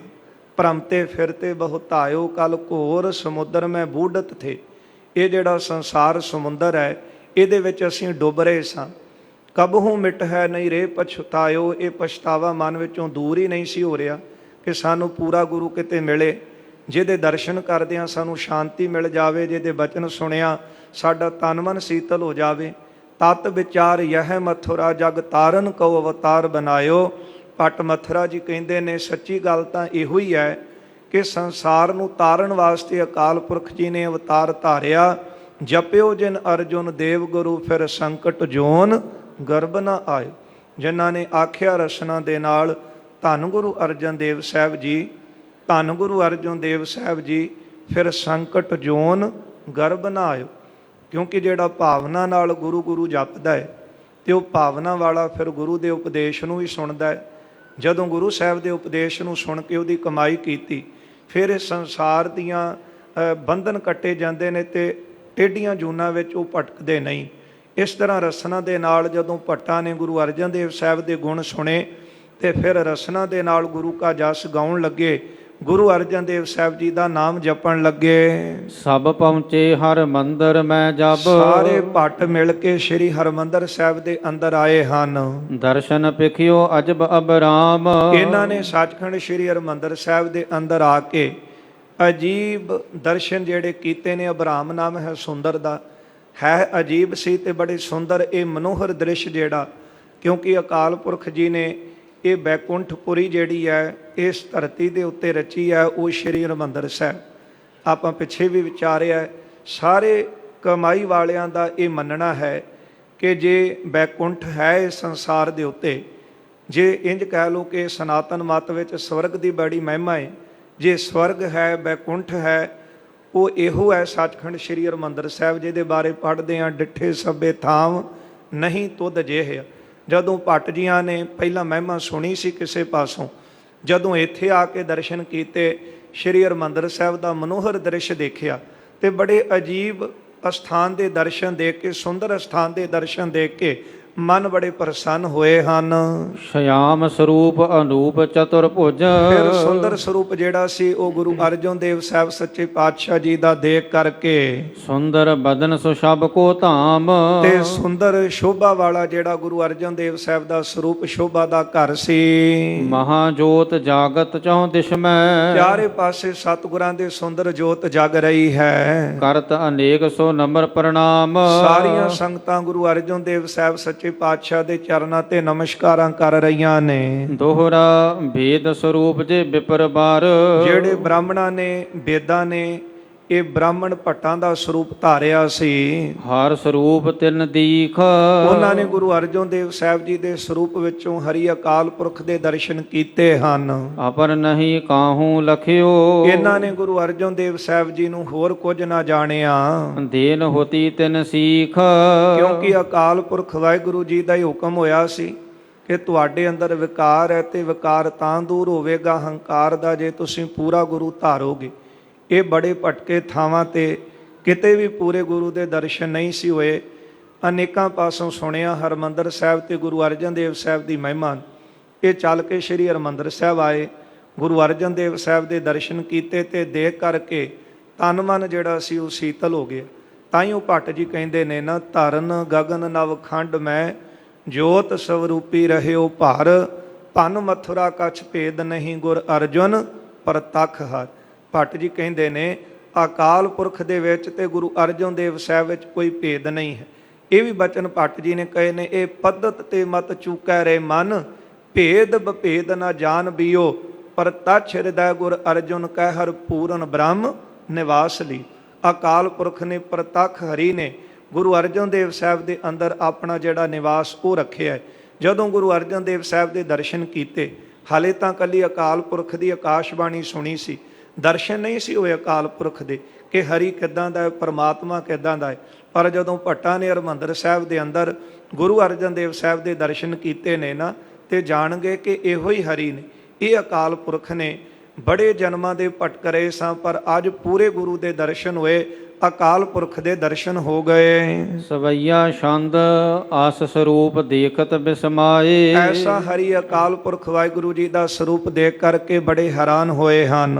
ਹਰ ਮੰਦਰ ਮਹਿ ਸੁੰਦਰ ਸ਼ੋਭ। ਸ਼੍ਰੀ ਹਰਿਮੰਦਰ ਸਾਹਿਬ ਦੇ ਅੰਦਰ ਅਕਾਲ ਪੁਰਖ ਜੀ ਦਾ ਸਰੂਪ ਸ਼ੋਭਾ ਪਾ ਰਿਹਾ ਹੈ। ਮਹਾ ਬਿਸ਼ਨ ਕੋ ਰੂਪ ਮਨੋਹਰ। ਵੱਡਾ ਸਰੂਪ ਅਕਾਲ ਪੁਰਖ ਜੀ ਦਾ ਮਨੋਹਰ ਸੁੰਦਰ ਸਰੂਪ ਦੇਖ ਕੇ ਜਿਸੇ ਧਿਆਨ ਤਰ ਜੋਗੀ ਲੋਭ। ਅੱਜ ਉਹ ਸਰੂਪ ਦੇ ਦਰਸ਼ਨ ਹੋਏ ਨੇ ਜਿਹਦੇ ਧਿਆਨ ਦੇ ਵਿੱਚ ਵੱਡੇ ਵੱਡੇ ਜੋਗੀ ਸਮਾਧੀਆਂ ਲਾ ਕੇ ਬੈਠਦੇ ਸੀ ਨਾ, ਪਰ ਉਹਨਾਂ ਨੂੰ ਵੀ ਇਹ ਦਰਸ਼ਨ ਨਹੀਂ ਸੀ ਨਸੀਬ ਹੁੰਦੇ। ਕੋਈ ਭਾਗਾਂ ਵਾਲਾ ਹੀ ਹੈ ਜਿਹੜਾ ਅਕਾਲ ਪੁਰਖ ਦੇ ਦਰਸ਼ਨ ਕਰਦਾ, ਜਿਸ ਤਰ੍ਹਾਂ ਭਗਤ ਜਨਾਂ ਨੇ ਪ੍ਰਤੱਖ ਕੀਤੇ। ਮਿਲੈ ਪ੍ਰਤੱਖ ਗੁਸਾਈਆਂ ਧੰਨਾ ਵੱਡ ਭਾਗਾ। ਪਰ ਅੱਜ ਭੱਟਾਂ ਨੇ ਆਪਣੇ ਆਪ ਨੂੰ ਭਾਗਾਂ ਵਾਲੇ ਜਾਣਿਆ ਕਿ ਅਕਾਲ ਪੁਰਖ ਦੇ ਅਸੀਂ ਦਰਸ਼ਨ ਕਰ ਲਏ। ਜਿਸ ਦੇ ਸਰੂਪ ਨੂੰ ਧਿਆਨ ਦੇ ਵਿੱਚ ਜੋਗੀ ਵਸਾਉਂਦੇ ਨੇ, ਪਰ ਪ੍ਰਤੱਖ ਦਰਸ਼ਨ ਕੋਈ ਭਾਗਾਂ ਵਾਲਾ ਕਰਦਾ ਹੈ। ਅੱਜ ਸਾਨੂੰ ਭਾਗਾਂ ਵਾਲਿਆਂ ਨੂੰ ਅਕਾਲ ਪੁਰਖ ਦੇ ਦਰਸ਼ਨ ਹੋਏ ਹਨ। ਉਸਤਤ ਕਰਨ ਲੱਗੇ ਹੋਏ ਠਾਂਡੇ। ਭੱਟ ਗੁਰੂ ਸਾਹਿਬ ਦੇ ਸਾਹਮਣੇ ਖਲੋ ਕੇ ਗੁਰੂ ਅਰਜਨ ਦੇਵ ਸਾਹਿਬ ਜੀ ਦੀ ਉਸਤਤ ਕਰਨ ਲੱਗੇ ਹਨ। ਜਿਨ ਕੈ ਭਇਓ ਪ੍ਰੇਮ ਕੋ ਸ਼ੋਭ। ਜਿਨ੍ਹਾਂ ਦਾ ਅੰਦਰ ਜਿਹੜਾ ਸੀ ਪ੍ਰੇਮ ਦੇ ਨਾਲ ਭਰਿਆ ਹੈ, ਇੰਨੇ ਪ੍ਰੇਮ ਦੇ ਨਾਲ ਭਰ ਗਿਆ ਕਿ ਅੰਦਰੋਂ ਪ੍ਰੇਮ ਦੇ ਉਛਾਲੇ ਵੱਜਣ ਲੱਗੇ। ਕੋਈ ਵਸਤੂ ਹੁੰਦੀ ਹੈ ਕਿਸੇ ਭਾਂਡੇ ਵਿੱਚ ਸਮਾ ਜਾਵੇ, ਪਰ ਜੇ ਕੋਈ ਵਾਧੂ ਵਸਤੂ ਪਵੇ ਤੇ ਫਿਰ ਹੁਲਾਰੇ ਵੱਜਣੇ ਦੇ ਤੇ ਬਾਹਰ ਨੂੰ ਆਉਂਦੀ। ਇਸੇ ਤਰ੍ਹਾਂ ਪਿਆਰ ਦੇ ਨਾਲ ਹਿਰਦਾ ਭਰਿਆ, ਕਿਉਂਕਿ ਗੁਰੂ ਸਾਹਿਬ ਦੇ ਦਰਸ਼ਨ ਕਰਕੇ ਹੀ ਅੰਦਰ ਸ਼ਾਂਤੀ ਮਿਲ ਗਈ। ਪੂਰੇ ਗੁਰੂ ਦੀ ਭਾਲ ਵਿੱਚ ਸਾਜ ਪੂਰਾ ਗੁਰੂ ਮਿਲ ਗਿਆ। ਪ੍ਰੇਮ ਦੇ ਜਿਹੜੇ ਉਛਾਲੇ ਅੰਦਰ ਵੱਜਣ ਲੱਗੇ ਹਨ। ਨਮਸਕਾਰ ਪੁਨ ਪੁਨ ਪਗ ਪੰਕਜ। ਬਾਰ-ਬਾਰ ਗੁਰੂ ਸਾਹਿਬ ਦੇ ਚਰਨਾਂ ਕਮਲਾਂ ਤੇ ਨਮਸਕਾਰਾਂ ਕਰਦੇ ਹਨ। ਹਿਰਦਾ ਪਰਮ ਗੰਭੀਰ ਅਸ਼ੋਭ। ਹਿਰਦਾ ਜਿਹੜਾ ਸੀ ਉਹ ਪਿਆਰ ਦੇ ਨਾਲ ਭਰਿਆ ਹੋਇਆ ਹੈ। ਭੁਜੰਗ ਪਛੰਦ ਦਇਆ ਸਿੰਧ ਦੀਨਾਨ ਬੰਧੂ ਕਿਰਪਾਲਾ। ਇਸ ਤਰ੍ਹਾਂ ਉਸਤਤ ਗਾਇਨ ਕਰਨ ਲੱਗੇ ਨੇ। ਗਰੀਬਾਂ ਦੇ ਬੰਧੂ ਸੰਬੰਧੀ, ਦੀਨਾਨ ਬੰਧੂ, ਦੀਨਾਂ ਦੇ ਸੰਬੰਧੀ ਸਤਿਗੁਰੂ ਕਿਰਪਾਲੂ, ਸਤਿਗੁਰੂ ਦਇਆ ਦੇ ਸਮੁੰਦਰ ਵਾਹਿਗੁਰੂ ਜੀ। ਨਮੋ ਪਾਦ ਕਜੰਗ ਅਭਜੰਗ ਉਜਾਲਾ। ਤੁਹਾਡੇ ਚਰਨਾਂ ਕਮਲਾਂ ਉੱਤੇ ਨਮਸਕਾਰ ਹੈ। ਨਾਸ਼ ਤੋਂ ਰਹਿਤ ਸਰੂਪ ਹੈ ਤੁਹਾਡਾ, ਜੋਤੀ ਸਰੂਪ ਹੋ ਆਪ ਜੀ। ਅਜੈ ਹੋ ਅਨਾਸ਼ੀ ਅਨਾਦਿ ਅਨੂਪੰ। ਹਾਂ, ਅਜਿੱਤ ਹੋ, ਤੁਹਾਨੂੰ ਕੋਈ ਜਿੱਤ ਨਹੀਂ ਸਕਦਾ। ਇਸੇ ਤਰ੍ਹਾਂ ਅਜੋਨੀ, ਜੂਨਾ ਤੋਂ ਰਹਿਤ ਹੋ, ਅਨਾਸ਼ੀ, ਨਾਸ਼ ਤੋਂ ਰਹਿਤ ਹੋ, ਆਦ ਤੋਂ ਰਹਿਤ ਹੋ। ਕੌਣ ਤੁਹਾਡੇ ਆਦ ਨੂੰ ਜਾਣ ਸਕਦਾ ਹੈ? ਜਿਸ ਤਰ੍ਹਾਂ ਪਿਤਾ ਕਾ ਜਨਮ ਕੇ ਜਾਣੈ ਪੂਤ, ਇਸੇ ਤਰ੍ਹਾਂ ਤੁਹਾਡੇ ਆਦ ਨੂੰ ਵੀ ਕੋਈ ਨਹੀਂ ਜਾਣ ਸਕਦਾ। ਅਨੂਪੰ, ਉਪਮਾ ਤੋਂ ਰਹਿਤ ਹੋ। ਕੌਣ ਹੈ ਜਿਹੜਾ ਤੁਹਾਡੀ ਇੱਕ ਰਸਨਾ ਦੇ ਨਾਲ ਉਪਮਾ ਪੂਰਨ ਤੌਰ ਤੇ ਬਿਆਨ ਕਰੇ? ਤੇਰੇ ਨਾਮ ਅਨੇਕਾਂ, ਰੂਪ ਅਨੰਤਾਂ, ਕਹਿਣ ਨਾ ਜਾਈ ਤੇਰੇ ਗੁਣ ਕੀਤੇ। ਇਹ ਰਸਨਾ ਦੇ ਨਾਲ ਵੀ ਤੇਰੇ ਪੂਰਨ ਤੌਰ ਤੇ ਮੁਕੰਮਲ ਗੁਣ ਅਸੀਂ ਨਹੀਂ ਗਾਇਨ ਕਰ ਸਕਦੇ, ਇਸ ਲਈ ਉਪਮਾ ਤੋਂ ਤੁਸੀਂ ਰਹਿਤ ਹੋ। ਮਹਾਰਾਜ ਰਾਜਾਨ ਕੇ ਰਾਜ ਰੂਪੰ। ਐ ਮਹਾਰਾਜ, ਤੁਸੀਂ ਰਾਜਿਆਂ ਦੇ ਰਾਜੇ ਅਤੇ ਉਹਨਾਂ ਰਾਜਿਆਂ ਨੂੰ ਵੀ ਤੁਸੀਂ ਰਾਜ ਦੇਣ ਵਾਲੇ, ਪ੍ਰਕਾਸ਼ ਦੇਣ ਵਾਲੇ ਹੋ। ਸਭੈ ਬੀਚ ਬਾਸੋ ਅਲੇਪੰ ਸਦਾ ਹੋ। ਸਾਰਿਆਂ ਦੇ ਵਿੱਚ ਤੁਸੀਂ ਆਪ ਵਸ ਰਹੇ ਹੋ, ਫਿਰ ਸਾਰਿਆਂ ਤੋਂ ਅਲੇਪ ਵੀ ਹੋ। ਕਿਸ ਤਰ੍ਹਾਂ? ਜਿਸ ਤਰ੍ਹਾਂ ਸੂਰਜ ਇਹ ਧਰਤੀ ਤੇ ਵੀ ਹੈ ਪ੍ਰਕਾਸ਼ ਕਰਕੇ, ਪਰ ਧਰਤੀ ਤੋਂ ਬਹੁਤ ਦੂਰ ਵੀ ਹੈ। ਚੰਦਰਮਾ ਦੀਆਂ ਕਿਰਨਾਂ ਧਰਤੀ ਤੇ ਪੈ ਰਹੀਆਂ ਨੇ ਤੇ ਰਾਤ ਨੂੰ ਕਵੀਆਂ ਖੇਡਦੀਆਂ ਨੇ, ਪਰ ਚੰਦਰਮਾ ਥੱਲੇ ਉਤਰ ਕੇ ਤੇ ਨਹੀਂ ਨਾ ਆਇਆ। ਇਸੇ ਤਰ੍ਹਾਂ ਸਾਰਿਆਂ ਵਿੱਚ ਜੋਤ ਤੁਹਾਡੀ ਹੈ, ਪਰ ਸਾਰਿਆਂ ਤੋਂ ਤੁਸੀਂ ਅਲੇਪੰ, ਲੇਪ ਤੋਂ ਰਹਿਤ ਵੀ ਹੋ। ਸਾਰਿਆਂ ਤੋਂ ਤੁਸੀਂ ਇਸੇ ਤਰ੍ਹਾਂ ਦੂਰ ਵੀ ਹੋ ਤੇ ਵਿੱਚ ਵਸੇ ਵੀ ਤੁਸੀਂ ਆਪ ਹੀ ਹੋ। ਅਜੋਨੀ ਅਛੈ ਏਕ ਰੂਪੰ ਅਜਾਹੋ। ਜੂਨਾ ਤੋਂ ਰਹਿਤ ਹੋ, ਨਾਸ਼ ਤੋਂ ਰਹਿਤ ਹੋ। ਇਸੇ ਪ੍ਰਕਾਰ ਅਜੋਨੀ ਤੇ ਇਸੇ ਤਰ੍ਹਾਂ ਆਪ ਜੀ ਦਾ ਜਿਹੜਾ ਸਰੂਪ ਹੈ, ਅਜੋਨੀ ਅਸ਼ੈ ਏਕ ਰੂਪੰ ਅਜਾਹੋ। ਆਪ ਜੀ ਇੱਕ ਸਰੂਪ ਹੋ ਤੇ ਫਿਰ ਤੁਹਾਡਾ ਜਿਹੜਾ ਸਰੂਪ ਹੈ ਉਹ ਜਨਮ ਤੋਂ ਰਹਿਤ ਹੈ। ਕਥੇ ਮੋ ਨ ਆਵੈ ਕਥੈ ਕੌਣ ਤੋਹੀ। ਤੁਸੀਂ ਕਥਨ ਵਿੱਚ ਨਹੀਂ ਆ ਸਕਦੇ। ਕੌਣ ਹੈ ਜਿਹੜਾ ਤੁਹਾਨੂੰ ਪੂਰਨ ਤੌਰ ਤੇ ਕਥਨ ਕਰ ਸਕੇ? ਇੱਕ ਦੂ ਜੀਭਉ ਲੱਖ ਹੋਹੈ, ਲੱਖ ਹੋਵੈ ਲੱਖ ਵੀਸ, ਲੱਖ ਲੱਖ ਗੇੜਾ ਆਖੀਐ ਏਕ ਨਾਮ ਜਗਦੀਸ਼।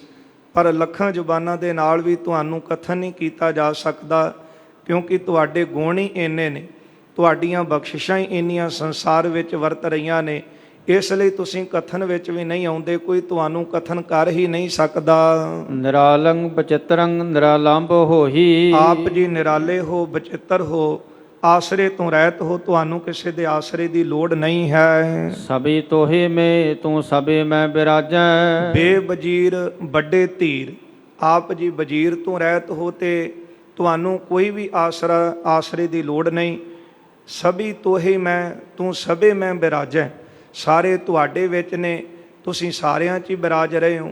ਜਾਂ ਇੰਝ ਕਹਿ ਲਓ ਕਿ ਸਾਰਾ ਅਕਾਲ ਪੁਰਖ ਦਾ ਆਪਣਾ ਹੀ ਸਰੂਪ ਹੈ ਇਹ ਸੰਸਾਰ, ਇਹ ਵਿਰਾਟ ਸਰੂਪ ਹੈ ਪਰਮਾਤਮਾ ਦਾ। ਸਾਰੀ ਸ੍ਰਿਸ਼ਟੀ ਪਰਮਾਤਮਾ ਦੇ ਅੰਦਰ ਸਮਾਈ ਹੋਈ ਤੇ ਸਾਰਿਆਂ ਵਿੱਚ ਤੁਸੀਂ ਆਪ ਬੈਠੇ ਹੋ। ਆਕਾਸ਼ੰ ਜਥਾ ਏਕ ਸਾਰੀ ਸੋ ਸਾਜੈ। ਜਿਸ ਤਰ੍ਹਾਂ ਇਹ ਅਸਮਾਨ ਸਾਰੀ ਧਰਤੀ ਦੇ ਉੱਤੇ ਸੱਜ ਰਿਹਾ ਹੈ, ਇਸ ਤਰ੍ਹਾਂ ਸਾਰਿਆਂ ਦੇ ਉੱਤੇ ਤੁਸੀਂ ਆਪ ਬੈਠੇ ਹੋ, ਸਾਰੇ ਤੁਹਾਡੇ ਅੰਦਰ ਸਮਾਏ ਹੋਏ ਹਨ। ਬ੍ਰਹਮੰਡੰ ਅਖੰਡੰ ਤੁਮੀ ਦੇਹ ਧਾਰੀ। ਇਹ ਬ੍ਰਹਮੰਡ ਦੇ ਅੰਦਰ ਨਾਸ਼ ਤੋਂ ਰਹਿਤ, ਇਹ ਜਿਹੜਾ ਬ੍ਰਹਮੰਡ ਸੰਸਾਰ ਹੈ ਨਾਸ਼ ਤੋਂ ਰਹਿਤ ਤੁਹਾਡੀ ਆਪਣੀ ਹੀ ਦੇਹ ਹੈ।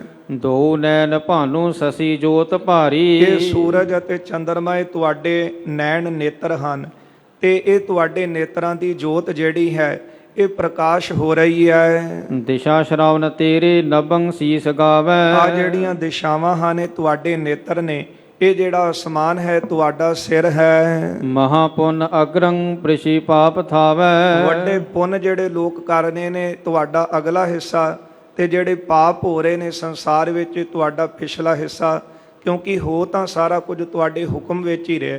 ਜਦੋਂ ਸਾਰਾ ਸੰਸਾਰ ਹੀ ਤੁਹਾਡੇ ਵਿੱਚ ਆ ਰਿਹਾ ਹੈ, ਇਹ ਸਾਰੀ ਤੁਹਾਡੀ ਆਪਣੀ ਹੀ ਦੇਹ ਹੈ, ਫਿਰ ਕੀ ਕਹੀਏ ਕਿ ਕੁਝ ਬਾਹਰ ਤਾਂ ਹੈ ਨਹੀਂ ਤੁਹਾਡੇ ਤੋਂ, ਸਾਰਾ ਕੁਝ ਤੁਹਾਡਾ ਆਪਣਾ ਹੀ ਹੈ। ਮਹਾ ਸਿੰਧ ਕੁਖੀ ਤਰੁ ਰੋਮ ਬ੍ਰਿਦੰ। ਇਹ ਜਿਹੜੇ ਵੱਡੇ ਸਮੁੰਦਰ ਨੇ ਤੁਹਾਡੀ ਕੁੱਖ ਹੈ। ਇਸੇ ਪ੍ਰਕਾਰ ਤੇ ਤੁਸੀਂ ਤੋਹੀ ਮੁਕੰਦੰ, ਮੁਕਤੀ ਦੇਣ ਵਾਲੇ ਵੀ ਤੁਸੀਂ ਆਪ ਹੋ। ਤਰੁ ਰੋਮ ਬ੍ਰਿੰਦੰ, ਜਿੰਨੀ ਵੀ ਇਹ ਬਨਸਪਤੀ ਹੈ ਤੁਹਾਡੇ ਆਪਣੇ ਸਰੀਰ ਦੇ ਰੋਮ ਹਨ। ਅਹੈ ਪਾਏ ਪਾਤਾਲ ਤੋਹੀ ਮੁਕੰਦੰ। ਹਾਂ, ਇਹ ਜਿਹੜੇ ਪੈਰ ਨੇ ਪਤਾਲ ਹਨ ਇਹ ਤੁਹਾਡੇ ਆਪਣੇ ਚਰਨ ਹਨ ਤੇ ਤੁਸੀਂ ਹੀ ਮੁਕਤੀ ਦੇਣ ਵਾਲੇ ਹੋ। ਇਉਂ ਜਿਹੜਾ ਵਿਰਾਟ ਸਰੂਪ ਪਰਮਾਤਮਾ ਦਾ ਇੱਥੇ ਦਰਸਾਇਆ ਹੈ। ਸੋ ਇਹ ਸਾਰਾ ਸੰਸਾਰ ਬ੍ਰਹਿਮੰਡ ਨਾਸ਼ ਤੋਂ ਰਹਿਤ ਤੁਹਾਡਾ ਆਪਣਾ ਸਰੂਪ। ਸੂਰਜ ਚੰਦਰਮਾ ਤੁਹਾਡੀਆਂ ਦੋ ਅੱਖਾਂ ਹਨ, ਭਾਰੀ ਜੋਤ ਪ੍ਰਕਾਸ਼ ਰਹੀ ਹੈ। ਇਹ ਦਿਸ਼ਾਵਾਂ ਕੰਨ ਹਨ, ਆਕਾਸ਼ ਸੀਸ ਹੈ, ਪੁੰਨ ਅਗਲਾ ਹਿੱਸਾ ਤੇ ਪਾਪ ਪਿਛਲਾ ਹਿੱਸਾ। ਮਹਾਸਿੰਧ ਕੁੱਖੀ, ਇਹ ਸਮੁੰਦਰ ਤੁਹਾਡੀ ਆਪਣੀ ਕੁੱਖ ਹੈ। ਤਰੁ ਰੋਮ ਬ੍ਰਿੰਦੰ, ਇਹ ਜਿੰਨੀ ਵੀ ਬਨਸਪਤੀ ਤੁਹਾਡੇ ਸਰੀਰ ਦੇ ਰੋਮ ਹਨ। ਅਹੈ ਪਾਏ ਪਾਤਾਲ, ਇਹ ਪਤਾਲ ਤੁਹਾਡੇ ਚਰਨ ਹਨ। ਤੁਸੀਂ ਹੀ ਸਾਰਿਆਂ ਨੂੰ ਮੁਕਤ ਕਰਨ ਵਾਲੇ ਹੋ। ਗੁਰੂ ਨਾਨਕੰ ਬੰਸ ਬੇਦਿਨ ਮਾਹੀ। ਹਾਂ, ਤੁਸੀਂ ਬੇਦੀਆਂ ਦੀ ਵੰਸ਼ ਦੇ ਵਿੱਚ ਗੁਰੂ ਨਾਨਕ ਸਾਹਿਬ ਦਾ ਸਰੂਪ ਧਾਰ ਕੇ, ਉਹਨਾਂ ਦੀ ਦੇਹ ਧਾਰ ਕੇ ਸੰਸਾਰ ਵਿੱਚ ਆਏ ਹੋ। ਇਹ ਭੱਟ ਜੀ ਨੇ ਜ਼ਿਕਰ ਆਪਣੀ ਬਾਣੀ ਅੰਦਰ ਵੀ ਕੀਤਾ ਹੈ। ਆਪ ਨਾਰਾਇਣ ਕਰਾ ਧਾਰ ਜਗ ਮਹਿ ਪਰਵਰਿਓ। ਤੁਸੀਂ ਬੇਦੀ ਬੰਸ ਗੁਰੂ ਨਾਨਕ ਸਰੂਪ ਧਾਰਿਆ ਹੈ। ਨਰੰਗ ਦੇਹ ਧਾਰੀ ਜਪੈ ਜਾਪ ਜਾਹੀ। ਫਿਰ ਜਿਹੜੇ ਮਨੁੱਖਾਂ ਨੇ ਦੇਹਾਂ ਧਾਰੀਆਂ ਨੇ ਤੁਹਾਡੇ ਹੀ ਨਾਮ ਨੂੰ ਸਾਰੇ ਜਪ ਰਹੇ ਹਨ। ਕਲੀ ਮੈਂ ਦਇਆ ਧਾਰ ਨਾਮੰ ਜਪਾਇਓ। ਕਲਯੁਗ ਦੇ ਅੰਦਰ ਤੁਹਾਨੂੰ ਤਰਸ ਆਇਆ ਇਹਨਾਂ ਜੀਵਾਂ ਦੇ ਉੱਤੇ, ਤੇ ਫਿਰ ਤੁਸੀਂ ਇਹਨਾਂ ਜੀਵਾਂ ਨੂੰ ਇਹਨਾਂ ਦਾ ਪਾਰ ਉਤਾਰਾ ਕਰਾਉਣ ਵਾਸਤੇ ਤੁਸੀਂ ਇੱਕ ਅਕਾਲ ਪੁਰਖ ਦਾ ਨਾਮ ਜਪਾਇਆ। ਜਦੋਂ ਸੰਸਾਰ ਵਿੱਚ ਆ ਕੇ ਗੁਰੂ ਨਾਨਕ ਸਾਹਿਬ ਸੱਚੇ ਪਾਤਸ਼ਾਹ ਨੇ ਦੇਖਿਆ ਤੇ ਭਾਈ ਗੁਰਦਾਸ ਜੀ ਲਿਖਦੇ ਨੇ, ਬਾਬਾ ਦੇਖਿਆ ਧਿਆਨ ਧਰ ਜਲਤੀ ਸਭ ਪ੍ਰਿਥਵੀ ਦਿਸਾਈ। ਸਾਰੇ ਪਾਸੇ ਧਿਆਨ ਮਾਰ ਕੇ ਗੁਰੂ ਨਾਨਕ ਸਾਹਿਬ ਜੀ ਨੇ ਦੇਖਿਆ ਸਾਰਾ ਸੰਸਾਰ ਵਿਕਾਰਾਂ ਦੀ ਅੱਗ ਵਿੱਚ ਸੜ ਰਿਹਾ ਹੈ। ਇਹਨਾਂ ਨੂੰ ਬਚਾਉਣ ਵਾਸਤੇ ਨਾਮ ਜਲ ਦੀ ਲੋੜ ਸੀ, ਤਾਂ ਕਰਕੇ ਸੰਸਾਰ ਨੂੰ ਤੁਸੀਂ ਤਰਸ ਆਇਆ, ਦਇਆ ਕਰਕੇ ਤੇ ਨਾਮ ਜਪਾਇਆ ਹੈ। ਕਰਿਓ ਪੰਥ ਸਿੱਖੀ ਤਰੇ ਜਾਹੇ ਪਾਇਓ। ਤੇ ਇਹ ਜਿਹੜਾ ਪੰਥ ਤੁਸੀਂ ਸਿੱਖੀ ਦਾ ਇਹ ਤੋਰਿਆ, ਤੇ ਸਿੱਖੀ ਪੰਥ ਤੁਸੀਂ ਆਪ ਤੋਰ ਕੇ ਫਿਰ ਸਿੱਖੀ ਤਰੇ ਜਾਹੇ ਪਾਇਓ। ਜਿਨ੍ਹਾਂ ਨੇ ਵੀ ਸਿੱਖੀ ਨੂੰ ਧਾਰਨ ਕੀਤੀ ਹੈ ਉਹ ਸੰਸਾਰ ਸਮੁੰਦਰ ਤੋਂ ਤਰੇ। ਹੁਣ ਇੰਝ ਸਮਝਣਾ ਪਵੇਗਾ ਕਿ ਜਿਨ੍ਹਾਂ ਨੇ ਗੁਰੂ ਨਾਨਕ ਸਾਹਿਬ ਜੀ ਦੀ ਵਿਚਾਰਧਾਰਾ ਨੂੰ ਫੋਲੋ ਕੀਤਾ ਉਹ ਸਿੱਖ ਕਹਾਏ। ਜਿਨ੍ਹਾਂ ਨੇ ਗੁਰੂ ਨਾਨਕ ਸਾਹਿਬ ਜੀ ਦੇ ਬਚਨ ਕਮਾਏ ਉਹੀ ਇਸ ਸੰਸਾਰ ਸਾਗਰ ਤੋਂ ਤਰ ਗਏ ਹਨ। ਗੁਰੂ ਅੰਗਦੰ ਰੂਪ ਹੋਏ ਕਿਰਪਾਲਾ। ਹਾਂ, ਫਿਰ ਤੁਸੀਂ ਗੁਰੂ ਅੰਗਦ ਦੇਵ ਸਾਹਿਬ ਦਾ ਰੂਪ ਧਾਰਿਆ ਕਿਰਪਾਲੂ ਹੋ ਕੇ। ਕਰਾਮਾਤ ਕਾਹੂ ਨਾ ਦੀਨੀ ਬਸਾਲਾ। ਦੂਜੇ ਸਰੂਪ ਦੇ ਵਿੱਚ ਤੁਸੀਂ ਕਰਾਮਾਤ ਦੇ ਧਾਰਨੀ ਹੋ, ਪਰ ਕਿਤੇ ਵੀ ਤੁਸੀਂ ਕਰਾਮਾਤ ਨਹੀਂ ਦਿਖਾਈ।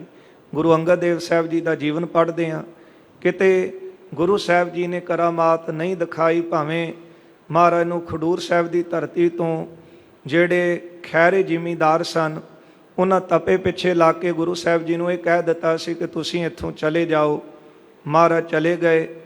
ਗੁਰੂ ਅਮਰਦਾਸ ਸਾਹਿਬ ਉੱਥੇ ਆਏ ਨੇ। ਜਦੋਂ ਪਤਾ ਲੱਗਾ ਕਿ ਤਪੇ ਨੇ ਬਾਹਰ ਕਢਾਇਆ, ਤੇ ਫਿਰ ਮਹਾਰਾਜ ਨੇ ਕਿਹਾ ਸੀ ਬਾਬਾ ਅਮਰਦਾਸ ਜੀ ਨੇ ਕਿ ਜਿੱਥੇ ਜਿੱਥੇ ਤਪੇ ਦੀ ਦੇਹ ਜਾਵੇਗੀ ਉੱਥੇ ਉੱਥੇ ਮੀਂਹ ਪਵੇਗਾ। ਉਸੇ ਤਰ੍ਹਾਂ ਹੋਇਆ। ਜਦੋਂ ਬਾਬਾ ਅਮਰਦਾਸ ਗੁਰੂ ਅੰਗਦ ਦੇਵ ਸਾਹਿਬ ਜੀ ਦੇ ਕੋਲ ਗਏ ਤੇ ਗੁਰੂ ਅੰਗਦ ਦੇਵ ਸਾਹਿਬ ਜੀ ਨੇ ਪਿੱਠ ਕਰ ਲਈ ਸੀ। ਬਾਬਾ ਅਮਰਦਾਸ ਜੀ ਨੇ ਹੱਥ ਜੋੜ ਕੇ ਪੁੱਛਿਆ, ਮਹਾਰਾਜ ਮੇਰੇ ਤੋਂ ਭੁੱਲ ਹੋਈ? ਗੁਰਦੇਵ ਕਹਿਣ ਲੱਗੇ, ਹਾਂ, ਜਿਹੜੀ ਕਰਾਮਾਤ ਤੁਸੀਂ ਦਿਖਾ ਕੇ ਆਏ ਹੋ ਅਸੀਂ ਵੀ ਦਿਖਾ ਸਕਦੇ ਸੀ, ਪਰ ਇੱਦਾਂ ਕਰਨਾ ਭਲਾ ਨਹੀਂ ਹੈ। ਆਪਣੀ ਪੂਜਾ ਲਈ, ਆਪਣੇ ਬਚਾਅ ਲਈ ਕਰਾਮਾਤ ਦਿਖਾਣੀ ਇਹ ਕਹਿਰ ਦਾ ਨਾਮ ਹੈ, ਜਿਹਦਾ ਜ਼ਿਕਰ 10ਵੇਂ ਸਰੂਪ 'ਚ ਵੀ ਕੀਤਾ ਹੈ। ਨਾਟਕ ਚੇਟਕ ਕੀਏ ਕੁਕਾਜਾ, ਪ੍ਰਭ ਲੋਗਨ ਕੈ ਆਵਤ ਲਾਜਾ। ਇਸ ਲਈ ਗੁਰੂ ਨਾਨਕ ਸਾਹਿਬ ਅਕਾਲ ਪੁਰਖ ਜੀ ਗੁਰੂ ਨਾਨਕ ਸਾਹਿਬ ਦੀ ਦੇਹ ਧਾਰੀ ਬੇਦੀ ਬੰਸ ਵਿੱਚ ਆਏ। ਫਿਰ ਤੁਸੀਂ ਕਿਰਪਾਲੂ ਹੋ ਕੇ ਗੁਰੂ ਅੰਗਦ ਦੇਵ ਸਾਹਿਬ ਦੀ ਦੇਹ ਧਾਰੀ ਹੈ। ਜਰਿਓ ਜੋਰ ਦੀਹੰ ਹਿਰਦੇ ਮੈਂ ਗਹੀਰੰ। ਹਾਂ, ਹਿਰਦੇ ਕਰਕੇ ਤੁਸੀਂ ਗੰਭੀਰ ਸੀ ਤੇ ਇਹਨਾਂ ਸਾਰੀਆਂ ਕਰਾਮਾਤਾਂ ਨੂੰ ਜਰ ਲਿਆ ਹੈ ਤੁਸੀਂ। ਉਧਾਰੇ ਮਹਾ ਸਿੱਖ ਦੇ ਨਾਮ ਧੀਰੰ। ਜਿਹੜਾ ਵੀ ਸਿੱਖ ਤੁਹਾਡੀ ਸ਼ਰਨ ਵਿੱਚ ਆਇਆ ਉਸ ਨੂੰ ਨਾਮ ਦੁਆਰਾ ਧੀਰਜ ਦਿੱਤਾ ਹੈ। ਪਿਤਾ ਮੋਹਰੀ ਕੇ ਧਰੀ ਦੇਹ ਫੇਰੀ। ਫਿਰ ਤੁਸੀਂ ਤੀਜੀ ਦੇ ਬਾਬਾ ਮੋਹਰੀ ਜੀ ਦੇ ਘਰ ਧਾਰ ਵਾਹਿਗੁਰੂ ਪਿਤਾ ਜਿਹੜੇ ਸਨ ਉਹ ਤੁਸੀਂ ਪਿਤਾ ਮੋਹਰੀ ਕੇ ਧਰੀ ਦੇਹ ਫੇਰੀ। ਫਿਰ ਤੁਸੀਂ ਬਾਬਾ ਮੋਹਰੀ ਜੀ ਦੇ ਪਿਤਾ ਦੀ ਦੇਹ ਧਾਰਨ ਕੀਤੀ, ਭਾਵ ਗੁਰੂ ਅਮਰਦਾਸ ਸਰੂਪ ਕਹਾਏ ਹੋ। ਮਹਾਪੰਥ ਸਿੱਖੀ ਬਿਥਾਰੀ ਕਨੇਰੀ। ਤੁਸੀਂ ਵੱਡਾ ਜਿਹੜਾ ਪੰਥ ਸੀ ਸਿੱਖੀ ਦਾ ਫਿਰ ਉਹ ਤੋਰਿਆ ਹੈ। ਚਾਹੂ ਚੱਕੇ ਮੈਂ ਕੀਰਤੀ ਚਾਰ ਹੋਈ। ਹਾਂ, ਚਾਰਾਂ ਕੋਨਿਆਂ ਦੇ ਵਿੱਚ ਤੁਸੀਂ ਸੁੰਦਰ ਜਿਹੜੀ ਨਾਮ ਦੀ ਕੀਰਤੀ ਸੀ ਸਿੱਖੀ ਦਾ ਵਿਸਥਾਰ ਕੀਤਾ, ਕਿਉਂਕਿ 22 ਸੂਬੇ ਸਨ ਭਾਰਤ ਦੇ ਅੰਦਰ, ਤੇ ਗੁਰੂ ਅਮਰਦਾਸ ਸਾਹਿਬ ਜੀ ਨੇ ਗੁਰੂ ਨਾਨਕ ਸਾਹਿਬ ਜੀ ਦੀ ਸਿੱਖੀ ਨੂੰ ਪ੍ਰਫੁੱਲਤ ਕਰਨ ਵਾਸਤੇ 22 ਸੂਬਿਆਂ ਦੇ ਵਿੱਚ 22 ਜਿਹੜੀਆਂ ਮੰਜੀਆਂ ਸੀ ਪ੍ਰਚਾਰਕਾਂ ਦੀਆਂ ਉਹ ਥਾਪੀਆਂ।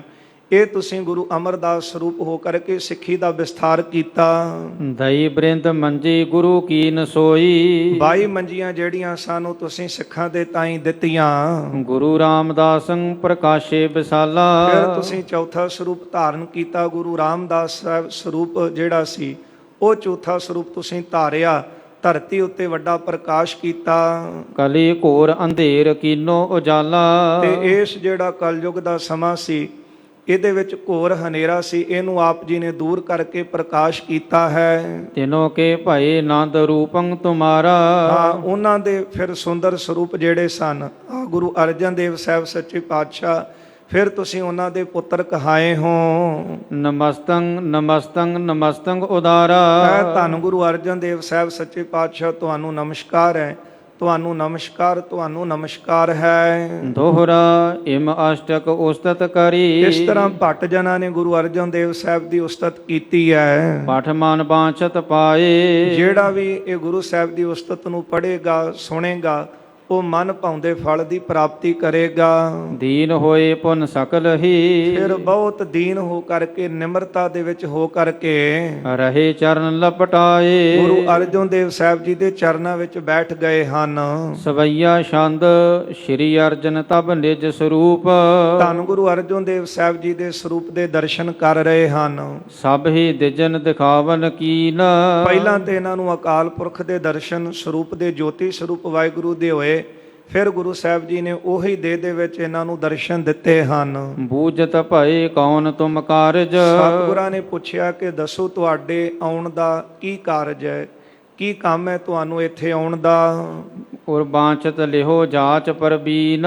ਜੋ ਤੁਹਾਡੇ ਹਿਰਦੇ ਦੀ ਇੱਛਾ ਹੈ ਤੁਸੀਂ ਮੰਗ ਕੇ ਲੈ ਲਵੋ। ਕਹਾਂ ਬਸਤ ਗਮਨੇ ਅਬ ਕਿਤ ਕੋ। ਦੱਸੋ ਤੁਸੀਂ ਰਹਿੰਦੇ ਕਿੱਥੇ ਹੋ ਤੇ ਫਿਰ ਕਿੱਧਰ ਨੂੰ ਜਾ ਰਹੇ ਹੋ। ਹਮ ਟਿਗ ਆਏ ਕਿਆ ਚਿਤ ਚੀਨ। ਤੁਸੀਂ ਸਾਡੇ ਪਾਸ ਆਏ ਹੋ, ਤੁਸੀਂ ਚਿੱਤ ਵਿੱਚ ਕੀ ਚਾਹੁੰਦੇ ਹੋ, ਆਪਣੀ ਜਿਹੜੀ ਇੱਛਾ ਸਾਡੇ ਸਾਹਮਣੇ ਰੱਖੋ। ਮੁਕ ਹੋਤੋ ਸਭ ਹਿਨ ਮਹਿ ਭਿਖਾ। ਤੇ ਇਹਨਾਂ ਸਾਰੇ ਪੱਟਾਂ ਵਿੱਚੋਂ ਭੱਟ ਭਿੱਖਾ ਜੀ ਉਹ ਵੱਡੇ ਨੇ, ਸ਼੍ਰੇਸ਼ਟ ਹਨ, ਇਹਨਾਂ ਦੇ ਮੁਖੀ ਹਨ। ਬੋਲਿਓ ਬਾਕ ਹੋਏ ਕਰ ਦੀਨ। ਗੁਰੂ ਅਰਜਨ ਦੇਵ ਸਾਹਿਬ ਸੱਚੇ ਪਾਤਸ਼ਾਹ ਜੀ ਦੇ ਚਰਨਾਂ ਵਿੱਚ ਦੀਨ ਹੋ ਕੇ ਭੱਟ ਭਿੱਖਾ ਜੀ ਨੇ ਇਹ ਪਾਵਨ ਬਚਨ ਉਚਾਰਨ ਕੀਤੇ ਹਨ। ਭਿਖੇ ਬਾਚ ਹਾਂ, ਭੱਟ ਭਿੱਖੇ ਜੀ ਦੇ ਉਚਾਰਨ ਕੀਤੇ ਹੋਏ ਬਚਨ ਹਨ। ਰਹਿਓ ਸੰਤ ਹਉ ਟੋਲ, ਸਾਧ ਬਹੁ ਤੇਰੇ ਡਿਠੇ। ਕਹਿਣ ਲੱਗੇ ਅਸੀਂ ਬੜੇ ਸੰਤਾਂ ਨੂੰ ਦੇਖਿਆ, ਬੜੇ ਤਨ ਦੇ ਉੱਤੇ ਸਰੂਪ ਬਣਾ ਕੇ ਬੈਠੇ ਹੋਏ ਸਾਧੂਆਂ ਵਾਲੇ ਲਿਬਾਸ ਵਾਲਿਆਂ ਨੂੰ ਦੇਖਿਆ ਹੈ। ਸੰਨਿਆਸੀ ਤਪਸੀ ਹੈ, ਮੁਖੋ ਇਹ ਪੰਡਿਤ ਮਿੱਠੇ। ਸੰਨਿਆਸੀ ਦੇਖੇ, ਮੂੰਹ ਤੋਂ ਬੜੀਆਂ ਮਿੱਠੀਆਂ ਗੱਲਾਂ ਕਰਨ ਵਾਲੇ ਪੰਡਤਾਂ ਨੂੰ ਵੀ ਦੇਖਿਆ। ਬਰਸ ਏਕ ਹਉ ਫਿਰਿਓ, ਕਿਨੈ ਨਹੁ ਪਰਚਉ ਲਾਇਓ। ਅਸੀਂ 1 ਸਾਲ ਫਿਰੇ ਹਾਂ, ਪਰ ਕਿਸੇ ਨੂੰ ਦੇਖ ਕਰਕੇ ਜਿਹੜਾ ਮਨ ਸੀ ਉਹ ਨਹੀਂ ਪਰਚਿਆ। ਕਹਤੇ ਹੈ ਕਹਤੀ ਸੁਣੀ, ਰਹਿਤ ਕੋ ਖੁਸ਼ੀ ਨਾ ਆਇਓ। ਉਹਨਾਂ ਪਾਸੋਂ ਗੱਲਾਂ ਤੇ ਬਹੁਤ ਸੁਣੀਆਂ, ਪਰ ਕਿਸੇ ਦੀ ਰਹਿਤ ਦੇਖ ਕੇ ਮਨ ਪ੍ਰਸੰਨ ਨਾ ਹੋਇਆ। ਹਰ ਨਾਮ ਛੋੜ ਦੂਜੈ ਲੱਗੇ, ਤਿਨ ਕੇ ਗੁਣ ਹਉ ਕਿਆ ਕਹੋ। ਜਿਹੜੇ ਹਰੀ ਅਕਾਲ ਪੁਰਖ ਦੇ ਨਾਮ ਨੂੰ ਛੱਡ ਕੇ ਹੋਰ ਵਿਕਾਰਾਂ ਵਿੱਚ ਲੱਗੇ ਹੋਏ ਹਨ, ਉਹਨਾਂ ਦੀ ਗੱਲ ਇੱਥੇ ਕੀ ਕਰੀਏ। ਗੁਰ ਦਈ ਮਿਲਾਇਓ ਭਿਖਿਆ, ਜਿਵ ਤੂੰ ਰੱਖੇ ਤਿਵ ਰਹੋ। ਪਰ ਅਕਾਲ ਪੁਰਖ ਵਾਹਿਗੁਰੂ ਜੀ ਨੇ ਕਿਰਪਾ ਕੀਤੀ, ਪੂਰੇ ਗੁਰੂ ਦੀ ਪ੍ਰਾਪਤੀ ਸਾਨੂੰ ਕਰਾ ਦਿੱਤੀ ਹੈ। ਹੁਣ ਸਤਿਗੁਰੂ ਜਿਸ ਤਰ੍ਹਾਂ ਆਪ ਜੀ ਰੱਖੋਗੇ, ਅਸੀਂ ਉਸੇ ਤਰ੍ਹਾਂ ਰਹਾਂਗੇ। ਜਿਸ ਤਰ੍ਹਾਂ ਸਾਨੂੰ ਉਪਦੇਸ਼ ਦੇਵੋਗੇ, ਅਸੀਂ ਉਸੇ ਤਰ੍ਹਾਂ ਕਰਮ ਕਰਾਂਗੇ। ਜਿਸ ਤਰ੍ਹਾਂ ਗੁਰੂ ਸਾਹਿਬ ਦੇ ਚਰਨਾਂ ਵਿੱਚ ਇਹਨਾਂ ਨੇ ਉਸਤਤ ਗਾਇਨ ਕੀਤੀ ਹੈ, ਫਿਰ ਆਪਣੀ ਜਿਹੜੀ ਦਿਸ਼ਾ ਸੀ ਇਹਨਾਂ ਨੇ ਅੱਗੇ ਰੱਖੀ ਹੈ। ਗੁਰੂ ਸਾਹਿਬ ਦੇ ਚਰਨਾਂ ਵਿੱਚ ਇਹਨਾਂ ਬੇਨਤੀਆਂ ਕੀਤੀਆਂ।